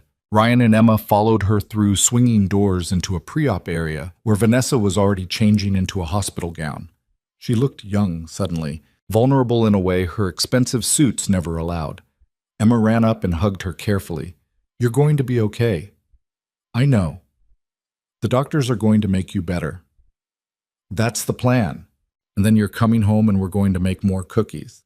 Vanessa smiled, her first real smile all morning. That sounds perfect, he said. A doctor came in to review the procedure one final time. Ryan half listened, his attention on Vanessa's face, watching her carefully maintain composure. They'd remove the tumor, check the surrounding tissue, probably take about 3 hours. Recovery would be straightforward. She'd be home in 2 days. Routine. Except nothing about this felt routine. Time to head to the OR, a nurse said gently. Emma hugged Vanessa again. See you soon. See you soon, sweetheart. Then it was Ryan's turn. He stepped close, and Vanessa grabbed his hand. Thank you for being here, she whispered. Where else would I be? Living your normal life, not sitting in a hospital waiting room for someone you barely know. I know you, Ryan said.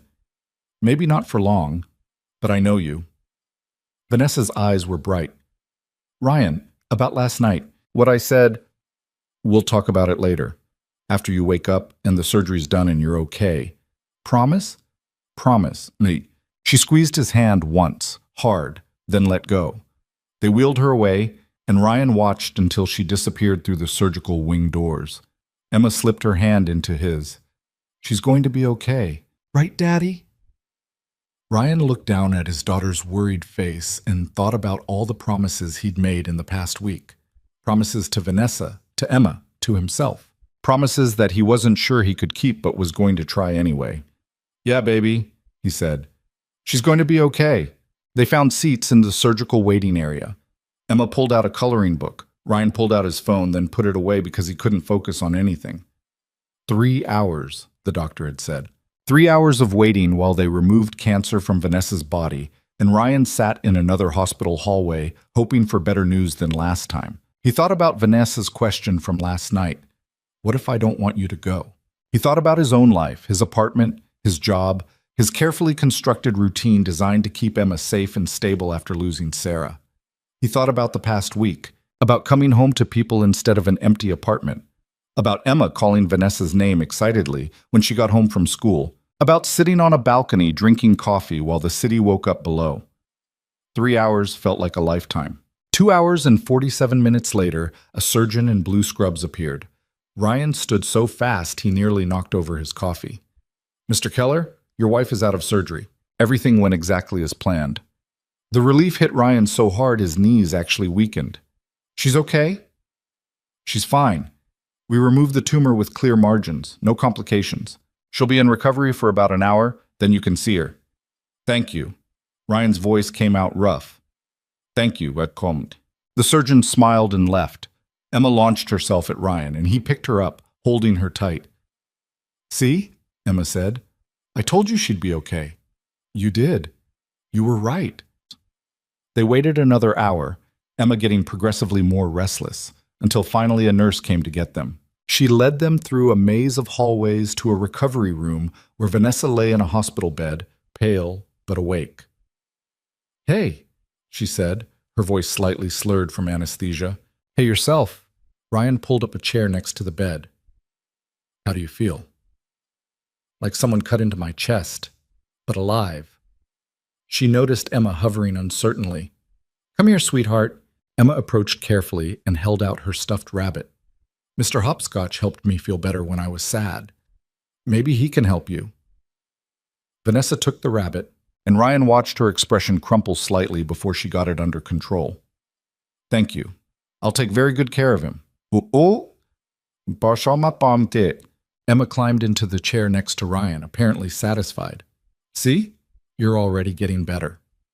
Vanessa smiled, still holding the worn rabbit. Her eyes found Ryan's, and something passed between them. Understanding, gratitude, something deeper that neither of them had words for yet. "You were here," she said softly. "You promised you'd be here when I woke up." I keep my promises." "I'm starting to believe that too." Peace. Recovery was harder than Vanessa expected and easier than Ryan feared. They brought her home 2 days after surgery, and she immediately tried to work from her laptop until Ryan physically removed it from her hands. "Doctor's ordered," he said. 2 weeks of rest." "I don't have 2 weeks. The board vote is in 12 days. "Then you have 12 days to heal so you can fight properly." Vanessa glared at him, but she was too exhausted to argue. The surgery had taken more out of her than she'd admitted, and the pain medication made her foggy and irritable. She slept most of those first 3 days, waking only to eat the soup Ryan made and accept get-well cards Emma had been mass-producing at an alarming rate. On the 4th day, Vanessa woke up clearer-headed and found Ryan in the kitchen making breakfast. Emma was at school, and the apartment was quiet in a way it rarely was anymore. "You're up," Ryan said, looking up from the stove. "I got tired of sleeping." Vanessa moved carefully to one of the bar stools, favoring her left side. "What are you making?" "Eggs, toast, normal breakfast food that actual humans eat, as opposed to coffee and spite?" "Exactly." Down. Vanessa accepted the plate he slid across to her. They ate in comfortable silence for a few minutes before she said, "Rachel called yesterday while I was asleep. Philip's been busy." Ryan set down his fork. "How busy?" "He's been meeting with the undecided board members, taking them to expensive dinners, promising them positions if they vote to remove me." Vanessa pushed eggs around her plate without eating them. "And he's been talking to Apex, telling them the merger might not go through because of leadership instability." "Can he do that?" "He just did." Vanessa's jaw was tight. If Apex gets nervous and pulls out, the merger dies. The stock drops. The board panics. And Philip gets everything he wants. Seconds. So we don't let Apex get nervous. How? Ryan thought about it. You call them directly. Tell them exactly what you told Diana Morris. You have cancer, you're treating it, and it's not affecting your ability to close this deal. They might see that as weakness. Or they might see it as honesty, which is in pretty short supply in your world. Ryan met her eyes. You can't win by playing Philip's game. You're not ruthless enough. Vanessa looked almost offended. I'm plenty ruthless. No, you're determined. That's different. Philip would burn down the entire company if it meant winning. You actually care about the people who work there. And that makes me weak. It makes you human. Ryan stood and started clearing plates, which is exactly what you need to be right now. Not a perfect CEO who never gets sick, just a person who's fighting for something that matters. Vanessa was quiet for a long moment. Then she said, "Call Rachel. Tell her to set up a meeting with Apex, in person. I want them to see I'm not dying in a hospital bed." "Are you sure you're up for that?" "I have to be." The meeting with Apex happened 3 days later in a conference room at Whitmore Industries. Vanessa insisted on wearing a suit despite Ryan's protest that she was barely a week post-surgery. She was pale and moving carefully, but she was also absolutely determined. Ryan went with her. Vanessa had asked him to, and he understood why. She needed the visual of the supportive husband, proof that she wasn't facing this alone. The Apex executives were two men in their 50s who looked skeptical from the moment they walked in. Philip was there too, because of course he was, sitting at the end of the table with a smile that suggested he already knew how this would play out. Vanessa didn't waste time on pleasantries. "I know Philip's been telling you I'm not capable of closing this merger. I'm here to tell you he's wrong." The older of the two Apex executives, a man named Thomas Chen, leaned back in his chair. "Ms. Whitmore, we're not questioning your capabilities. We're questioning your availability. You just had major surgery. Minor surgery. To remove a small tumor. I'm recovering ahead of schedule. But recovery takes time. And this merger has very specific deadlines, which I'm fully prepared to meet." Vanessa pulled out a folder and slid it across the table. "This is the complete timeline for the next 6 weeks. Every milestone, every deliverable, every signature needed to close the deal. You'll note that not a single deadline has been missed, and I've already completed the legal review that was scheduled for next week." Thomas picked up the folder, scanning through it. His expression shifted slightly. Surprise, maybe, or reassessment. Philip leaned forward. "With all due respect, Vanessa, completing paperwork from a hospital bed isn't the same as leading a company through a complex acquisition." "See, you're right," Vanessa said calmly, "which is why I've delegated appropriately. My CFO is handling the financial integration. My legal team is managing the regulatory approvals, and I'm overseeing the strategic vision, which is exactly what a CEO should be doing. But if something goes wrong," the second Apex executive started. "The second Apex. Then I handle it. The same way I've handled every crisis since taking over this company 3 years ago." Vanessa's voice was steady. "Gentlemen, I'm not going to pretend I'm not dealing with a health issue. I am. But I'm also not going to pretend that makes me incapable of doing my job. Those are two separate things." Thomas exchanged a glance with his colleague. "Philip mentioned there were concerns about your stability, given the stress of treatment." Ryan saw red. Before he could stop himself, he was speaking. "With all due respect, that's garbage." Everyone turned to look at him. Vanessa's eyes widened slightly. Ryan continued, his voice tight with controlled anger. "I watched my first wife die of injuries from a car accident. I know what unstable looks like. This isn't it." Vanessa's been working 12-hour days from her laptop while recovering from surgery. She's been on conference calls with her team at midnight. She's been reviewing legal documents that would put me to sleep in 5 minutes.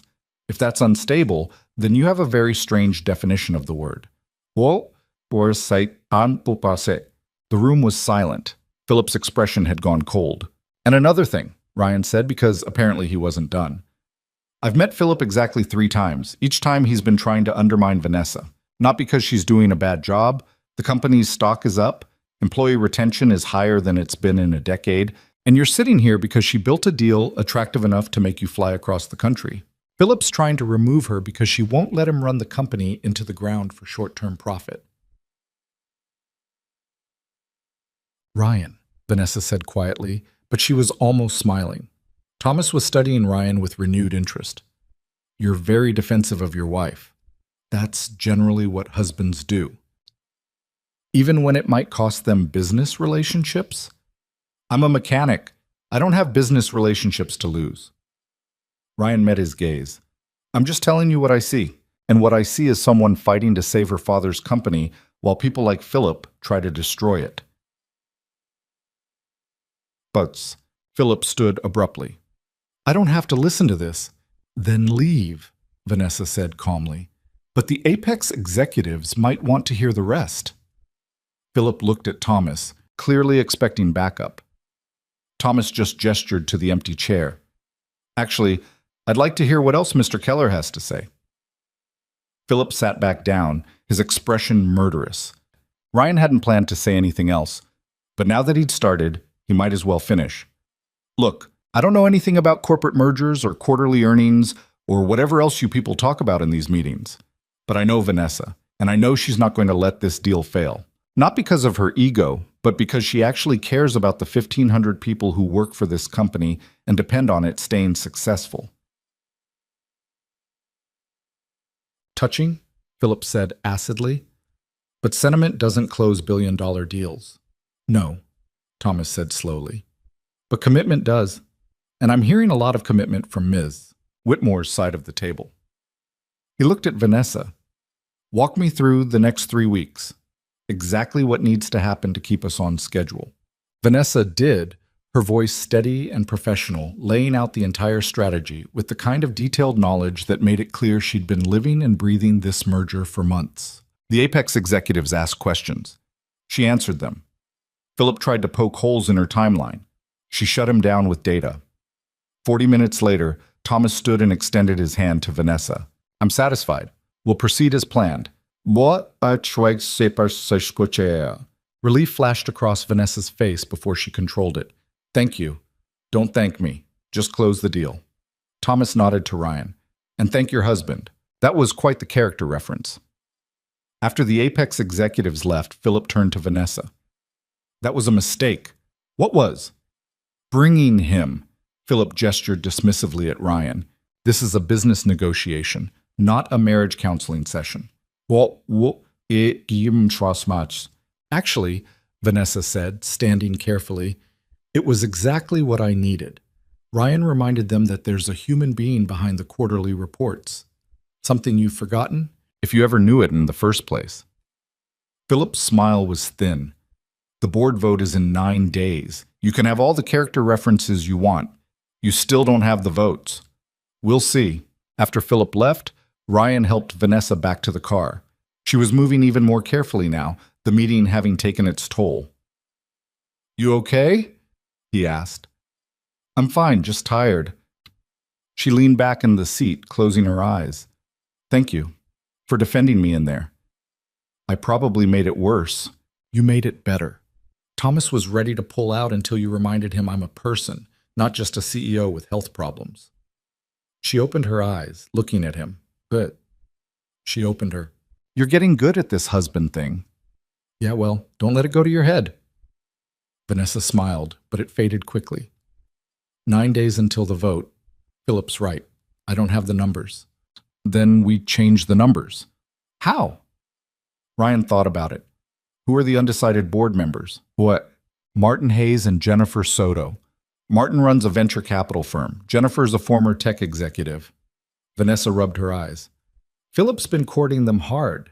Expensive dinners, promises of influence. What do they actually want? What everyone wants. Power, money, security. No, Ryan said. What do they personally want? Not what Philip's offering, but what would actually matter to them. Vanessa considered. Martin's passionate about innovation. He's always pushing for more R&D investment. And Jennifer, she built her career on employee advocacy. She's big on workplace culture and benefits. So show them that's what you care about too. I already have, multiple times. Then show them again, not in a boardroom, somewhere real. Ryan was thinking out loud now. Martin wants innovation? Invite him to tour your development labs. Let him see what your engineers are actually working on. Jennifer cares about employees? Take her to visit one of your manufacturing facilities. Let her talk to the people who would actually be affected if Philip takes over. Vanessa stared at him. That's actually not a terrible idea. I have them occasionally, so you keep saying. Over the next week, Vanessa did exactly that. She invited Martin Hayes to visit Whitmore's R&D facility, where enthusiastic engineers showed him projects that wouldn't see commercial release for years, but represented the company's future. Ryan went along, mostly staying quiet, but he watched Martin's skepticism gradually transform into genuine interest. Jennifer Soto got a tour of the main manufacturing plant, where floor supervisors and line workers talked about the benefits package Vanessa had implemented, the safety improvements she'd mandated, the profit-sharing program that Philip had opposed. Jennifer asked pointed questions. The employees gave honest answers. Both visits ended without commitments, but Ryan saw the shift in how Martin and Jennifer looked at Vanessa. Not as a potentially unstable CEO, but as someone who actually understood what the company was and what it could become. 3 days before the vote, Vanessa had a follow-up appointment with her oncologist. The pathology report came back clear. They'd gotten all the cancer. No additional treatment needed beyond radiation therapy starting in 3 weeks. Vanessa cried in the car on the way home, the kind of relief tears that came from surviving something you'd been terrified wouldn't be survivable. Emma made a celebration dinner, which mostly meant she supervised while Ryan cooked and declared everything needed more sprinkles. They ate pasta with an alarming amount of Parmesan cheese and ice cream that Emma had indeed covered in sprinkles. To Vanessa being healthy, Emma declared, raising her juice box. To Vanessa being healthy, Ryan echoed, raising his water glass. Vanessa raised her wine glass, blinking back tears. To family, eat. The word hung in the air, heavier than it should have been. Because they weren't family, not really.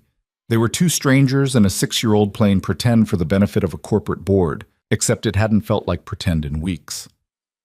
That night, after Emma was asleep, Ryan and Vanessa ended up on the balcony again. It was becoming their ritual, this quiet time where they could drop the pretense and just be 2 people trying to figure out what they were doing. The vote's in 2 days, Vanessa said, and I still don't know which way it's going to go. You did everything you could. Did I? Maybe Philip's right. Maybe I should have stepped down, focused on recovery, let someone else handle the merger. Do you actually believe that? Vanessa was quiet for a moment. No, but I'm tired of fighting. I know, and I'm scared. Not of losing the company. Well, yes, of losing the company, but also of what happens after. She looked at him. Our agreement was 6 weeks. The vote's in 2 days. Even if I win, the merger closes in 3 weeks, which means our arrangement is almost over. Ryan's chest tightened. They'd been dancing around this conversation for days. Yeah. And then you and Emma go back to your apartment. I go back to my empty penthouse. We stage a quiet breakup, and everything returns to normal. That was the plan. I don't want that anymore. Vanessa said it bluntly, no preamble. I don't want you to leave. I don't want to go back to eating takeout alone in my office. I don't want to wake up without hearing Emma singing in the shower off-key. I want this to be real. Ryan felt like he couldn't breathe. Vanessa, I know it's insane. I know we barely know each other. I know you have your own life and I have mine, and they don't make sense together. She was talking faster now, words tumbling out. But somewhere in this past 5 weeks, this stopped being an arrangement for me. And I need to know if it stopped being an arrangement for you, too. Ryan thought about the past 5 weeks, about teaching Vanessa how to make pancakes and watching her burn 3 batches before getting it right, about Emma climbing into Vanessa's lap during movie night without thinking about it, about coming home to the penthouse and feeling like he was actually coming home, not just staying somewhere temporarily. He thought about Sarah, about the guilt he'd been carrying for 3 years, the feeling that moving on would be betraying her memory. But Sarah had never wanted him to be alone. She'd made him promise, in those horrible final minutes in the hospital, that he'd take care of Emma and himself, that he'd let himself be happy again. It stopped being an arrangement around week 2, Ryan admitted. Maybe earlier. I don't know exactly when it happened, but somewhere between grocery shopping and teaching you how to use your own kitchen, I stopped pretending. Vanessa's eyes were bright. So what do we do? I don't know. Your world and mine, they're not exactly compatible. So we make them compatible. How, Taz? I have no idea. Vanessa laughed, slightly hysterical. I'm a billionaire CEO who doesn't know how to cook. You're a mechanic with a 6-year-old daughter. On paper, this is ridiculous. On paper, everything about the past 5 weeks has been ridiculous. True. Vanessa took a shaky breath. But I want to try anyway, if you do. Ryan thought about Emma's question from the first day. Is she nice? He thought about Vanessa holding Mr. Hopscotch in the recovery room, about her teaching Emma the scientific names for plants they saw in the park, about the way she'd cried in his arms in the kitchen at 2 in the morning. Yeah, he said, I want to try. Vanessa closed the distance between them and kissed him.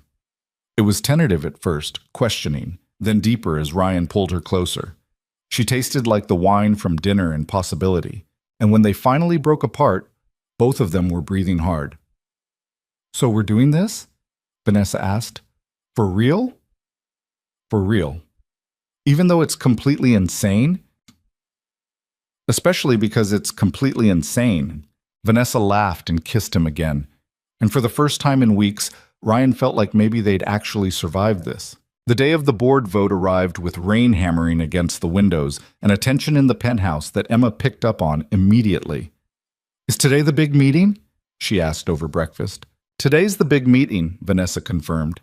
She was wearing one of her power suits, armor for battle, but her hands were shaking slightly as she drank her coffee. Are you going to win? I hope so. You will. Emma said it with absolute certainty. Because you're really smart and you work really hard and the bad people are wrong. Vanessa smiled despite her obvious nerves. I wish the board thought like you. They should. Rachel arrived at 8:30 with last-minute briefing documents.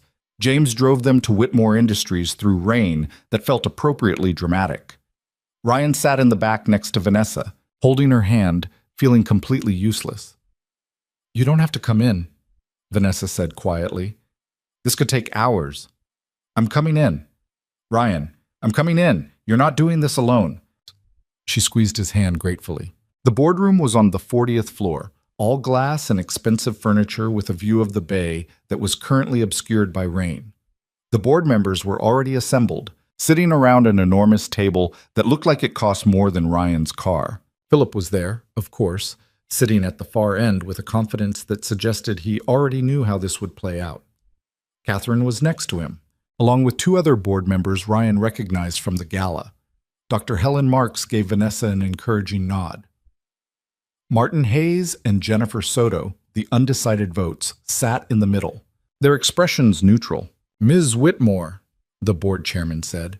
He was an elderly man named Richard Foster who'd worked with Vanessa's father. Thank you for joining us. I understand you're still recovering from surgery. I'm fine, Richard. Thank you for your concern. Before we begin, I should note that Mr. Keller is welcome to wait in the adjacent conference room. This is a closed board session. I understand. Ryan stood, squeezing Vanessa's shoulder once, and left. The waiting room was smaller, but no less expensive. Ryan sat in a leather chair that probably cost more than his monthly rent, and tried not to think about what was happening behind that closed door. An hour passed, then 2. Ryan checked his phone obsessively, even though he had no messages. He made coffee from the fancy machine in the corner and didn't drink it. He stared out at the rain and tried to imagine what he'd say if Vanessa lost everything. At the 3-hour mark, the boardroom door opened. Board members started filing out, their expressions carefully neutral. Philip emerged, his face tight with barely controlled anger. That seemed like a good sign, but Ryan didn't let himself hope yet. Catherine came out next, saw Ryan, and smiled in a way that might have been genuine. She's quite something, your wife. But that's some... Doctor. Helen Marks followed, giving Ryan a warm smile and a thumbs up that made his heart leap. Finally, Vanessa emerged. She looked exhausted, and her suit jacket was rumpled, and there were stress tears tracked down her face. But she was also smiling. I won, she said simply. Ryan pulled her into a hug, careful of her still healing incision. How many votes? 6-3. Martin and Jennifer both voted to keep me on. Philip tried to call for a recount. Richard shut him down. Vanessa was shaking. It's over. The merger's approved. I keep my position. And Philip's influence just evaporated. What happens to him? Richard suggested he might be happier pursuing other opportunities. Corporate speak for resign, or we'll force you out. Vanessa pulled back, wiping her eyes. I won, Ryan. I actually won. You did, because of you. The Apex meeting, the facility tours, just having you here. showing them I wasn't alone. Her voice cracked. I couldn't have done this without you. Yes, you could have, but I'm glad you didn't have to. They stood there in the hallway, holding each other, until Rachel appeared with a discreet cough. Ms. Whitmore, the press is requesting a statement. Vanessa straightened, wiping her face, CEO mask sliding back into place. Tell them I'll make a brief statement in 10 minutes. After Rachel left, Vanessa turned back to Ryan. Come with me for the press statement. You sure? I'm done hiding. If we're doing this for real, I want everyone to know. The press conference was in the main lobby, cameras and reporters packed in tightly. Vanessa stood at the podium, Ryan slightly behind her, and delivered a brief statement about the board's decision, her confidence in the merger's success, and her gratitude to everyone who'd supported her through a difficult time. Then she did something unexpected. She reached back and took Ryan's hand, pulling him forward. I also want to introduce my husband, Ryan Keller. Many of you have read about him, speculated about our relationship, questioned whether it was real. She looked at Ryan, and her smile was genuine. It's real. He's been my anchor through the hardest weeks of my life, and I'm done pretending otherwise. The reporters shouted questions. Vanessa ignored them all, thanked everyone for coming, and walked out with Ryan's hand still in hers. In the car, she finally let herself fall apart. I can't believe that's over. It's not over yet. You still have a merger to close. That's the easy part. Running a billion-dollar acquisition is the easy part? Compared to fighting Philip while recovering from cancer? Yes. Ryan laughed, and Vanessa joined him, slightly hysterical with relief. They drove back to the penthouse through rain that was finally starting to clear. Emma was waiting with Mrs. Chen, who'd been watching the press conference on her phone. Emma launched herself at Vanessa the moment they walked in. You won! I won. I knew you would. I told you the bad people were wrong. You were absolutely right. They celebrated with pizza and the rest of Emma's animal cookies and sparkling cider that Emma insisted made everything more fancy. Mrs. Chen left with a knowing smile and a whispered comment to Ryan about how good it was to see him happy again. After Emma went to bed, exhausted from excitement, Ryan and Vanessa collapsed on the couch together. So what now? Ryan asked. Now I close the merger. Prove to everyone that keeping me was the right decision. Vanessa leaned her head on his shoulder. And we figure out what this actually looks like. Us, I mean. That's going to be complicated. Everything worth having is complicated. Deep thoughts from a CEO. I'm very wise. You're very something. Vanessa elbowed him gently, then winced. Ow. Still healing. Idiot. You're idiot, apparently. Ryan kissed the top of her head. Yeah, mine. The next 3 weeks passed in a blur of merger negotiations, radiation therapy appointments, and the strange new reality of being in an actual relationship instead of a fake one. They told Emma first, who responded with, I know, and an eye roll that suggested 6-year-olds were more observant than adults gave them credit for.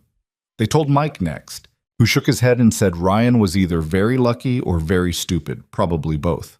They told Rachel, who just smiled and said she'd already updated Vanessa's emergency contacts to include Ryan as her actual husband instead of her pretend one. The merger closed on a Thursday afternoon in early June. Vanessa signed the final documents in a conference room full of lawyers and executives and people whose jobs Ryan still didn't fully understand. When it was done, when Whitmore Industries officially became the largest tech manufacturer on the West Coast, Vanessa excused herself and found Ryan in the waiting area. It's done, she said. How do you feel? Terrified, relieved, proud. She sat down next to him. Like I actually did what my father trusted me to do. He'd be proud of you too. I hope so. Vanessa was quiet for a moment. I've been thinking about what you said, about him knowing I loved him even though I never got to say it that last time. Yeah? You were right. He knew. Just like Emma knows you love her even when you're tired and frustrated and barely holding it together. She took his hand. Love isn't just the words. It's the showing up every day even when it's hard. Is this about your dad or about us? Both, maybe. Ryan thought about Sarah, about the years he'd spent feeling guilty for surviving, for moving on, for letting himself be happy again. He thought about what she'd want for him and Emma, not a life frozen in grief, but a life actually lived. "I loved Sarah," he said quietly. "I'm always going to love her, but I love you too. And I don't think those things are mutually exclusive." Vanessa's eyes were bright. No. Love isn't a finite resource. It doesn't run out." Ryan pulled her closer. "Which is good, because Emma's already claimed you as her bonus mom, and I don't think she's giving you back." "Bonus mom?" "Her terminology. I'm just the messenger." Vanessa laughed, tears spilling over. "I like that. Bonus mom. They sat there in this conference room, ignoring the celebration happening down the hall, and Ryan thought about how strange life was. 5 weeks ago, he'd been a single father barely keeping his head above water. Now he was married, actually married. They'd made it legal 2 weeks ago in a quiet courthouse ceremony, to a woman he'd met in a hospital hallway. It was insane. It was impossible. It was also the best decision he'd ever made. That weekend, they moved Ryan and Emma's belongings from their old apartment to the penthouse. Emma had already claimed her room as permanent, decorated it with her own particular aesthetic of stuffed animals, art projects, and a disturbing number of stickers. Ryan's stuff fit easily into Vanessa's closet, his worn clothes hanging next to her designer suits in a visual metaphor for their entire relationship. "This is weird," Emma observed, watching the movers carry in the last box. "What is?" Vanessa asked. "Living here for real instead of pretending." Emma thought about it. "But good weird." "Good weird," Vanessa agreed. "The best kind." They made dinner together that night, actual cooking, with Emma helping and Vanessa only burning one thing, which Ryan considered progress.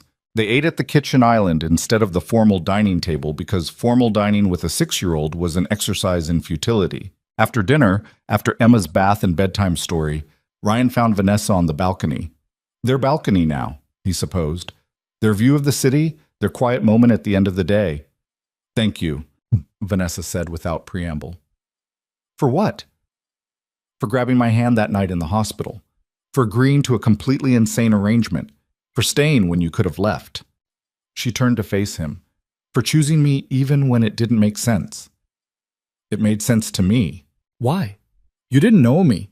You had no reason to trust me." Ryan thought about his answer. "You reminded me that life's too short to be alone, that asking for help isn't weakness, that sometimes the best things happen when you stop trying to control everything and just let yourself be vulnerable." He pulled her close. "You reminded me how to live instead of just surviving. I was just trying to save my company, and I was just trying to survive another day without Sarah. But we both ended up with something better than we expected." Vanessa rested her head on his chest, and they stood there watching the city lights blur below them. Somewhere out there, Philip was probably plotting his next move at a different company. Catherine was probably calculating her next political maneuver. The business world kept turning, indifferent to individual stories. But up here, none of that mattered. Up here, it was just two people who'd found each other in the unlikeliest of circumstances, building something real from a foundation of lies. "Emma asked me something yesterday," Vanessa said quietly. "What?" "She asked if I was going to stay, like really stay, forever stay." Vanessa's voice was thick, and I realized I want to. Not because of some corporate arrangement or because we're pretending, but because coming home to you two is the best part of my day. Ryan kissed her forehead. "Then stay." "Just like that?" "Just like that." They stood there in comfortable silence, and Ryan thought about how much had changed in 5 weeks. How his definition of family had expanded to include a brilliant, workaholic CEO who still couldn't cook without supervision. How Emma had gained a mother figure who taught her about science and business and the importance of fighting for what you believe in. How he'd learned that moving forward didn't mean forgetting the past. It just meant making room for the future. The next morning, Ryan woke to the smell of something burning. Again. He dragged himself out of bed and found Vanessa in the kitchen, waving a towel at a smoking pan while Emma sat at the counter offering helpful commentary. "You're supposed to watch it," Emma said seriously. "That's why it's called watching. I got distracted." "By what?" "Email." "You can't cook and email at the same time." "I'm starting to understand that," says. Ryan took the pan away, opened Windows, and started over. Vanessa looked sheepish, but also happy in a way she probably hadn't been in years. "I was trying to surprise you with breakfast," she admitted. "Mission accomplished. I'm very surprised you nearly set off the fire alarm." "I'm improving. You burned water last week."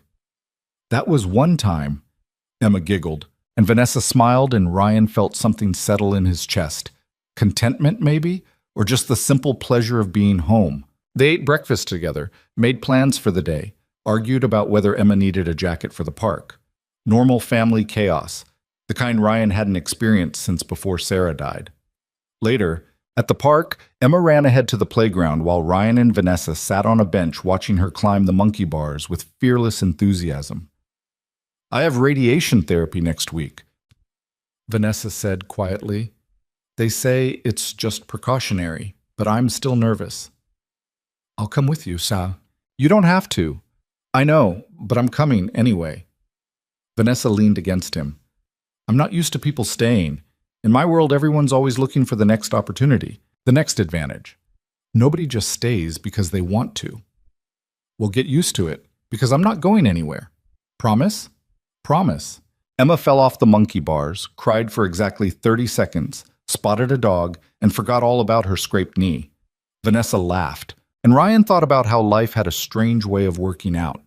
He'd met Vanessa in a hospital hallway during the worst moment of both their lives.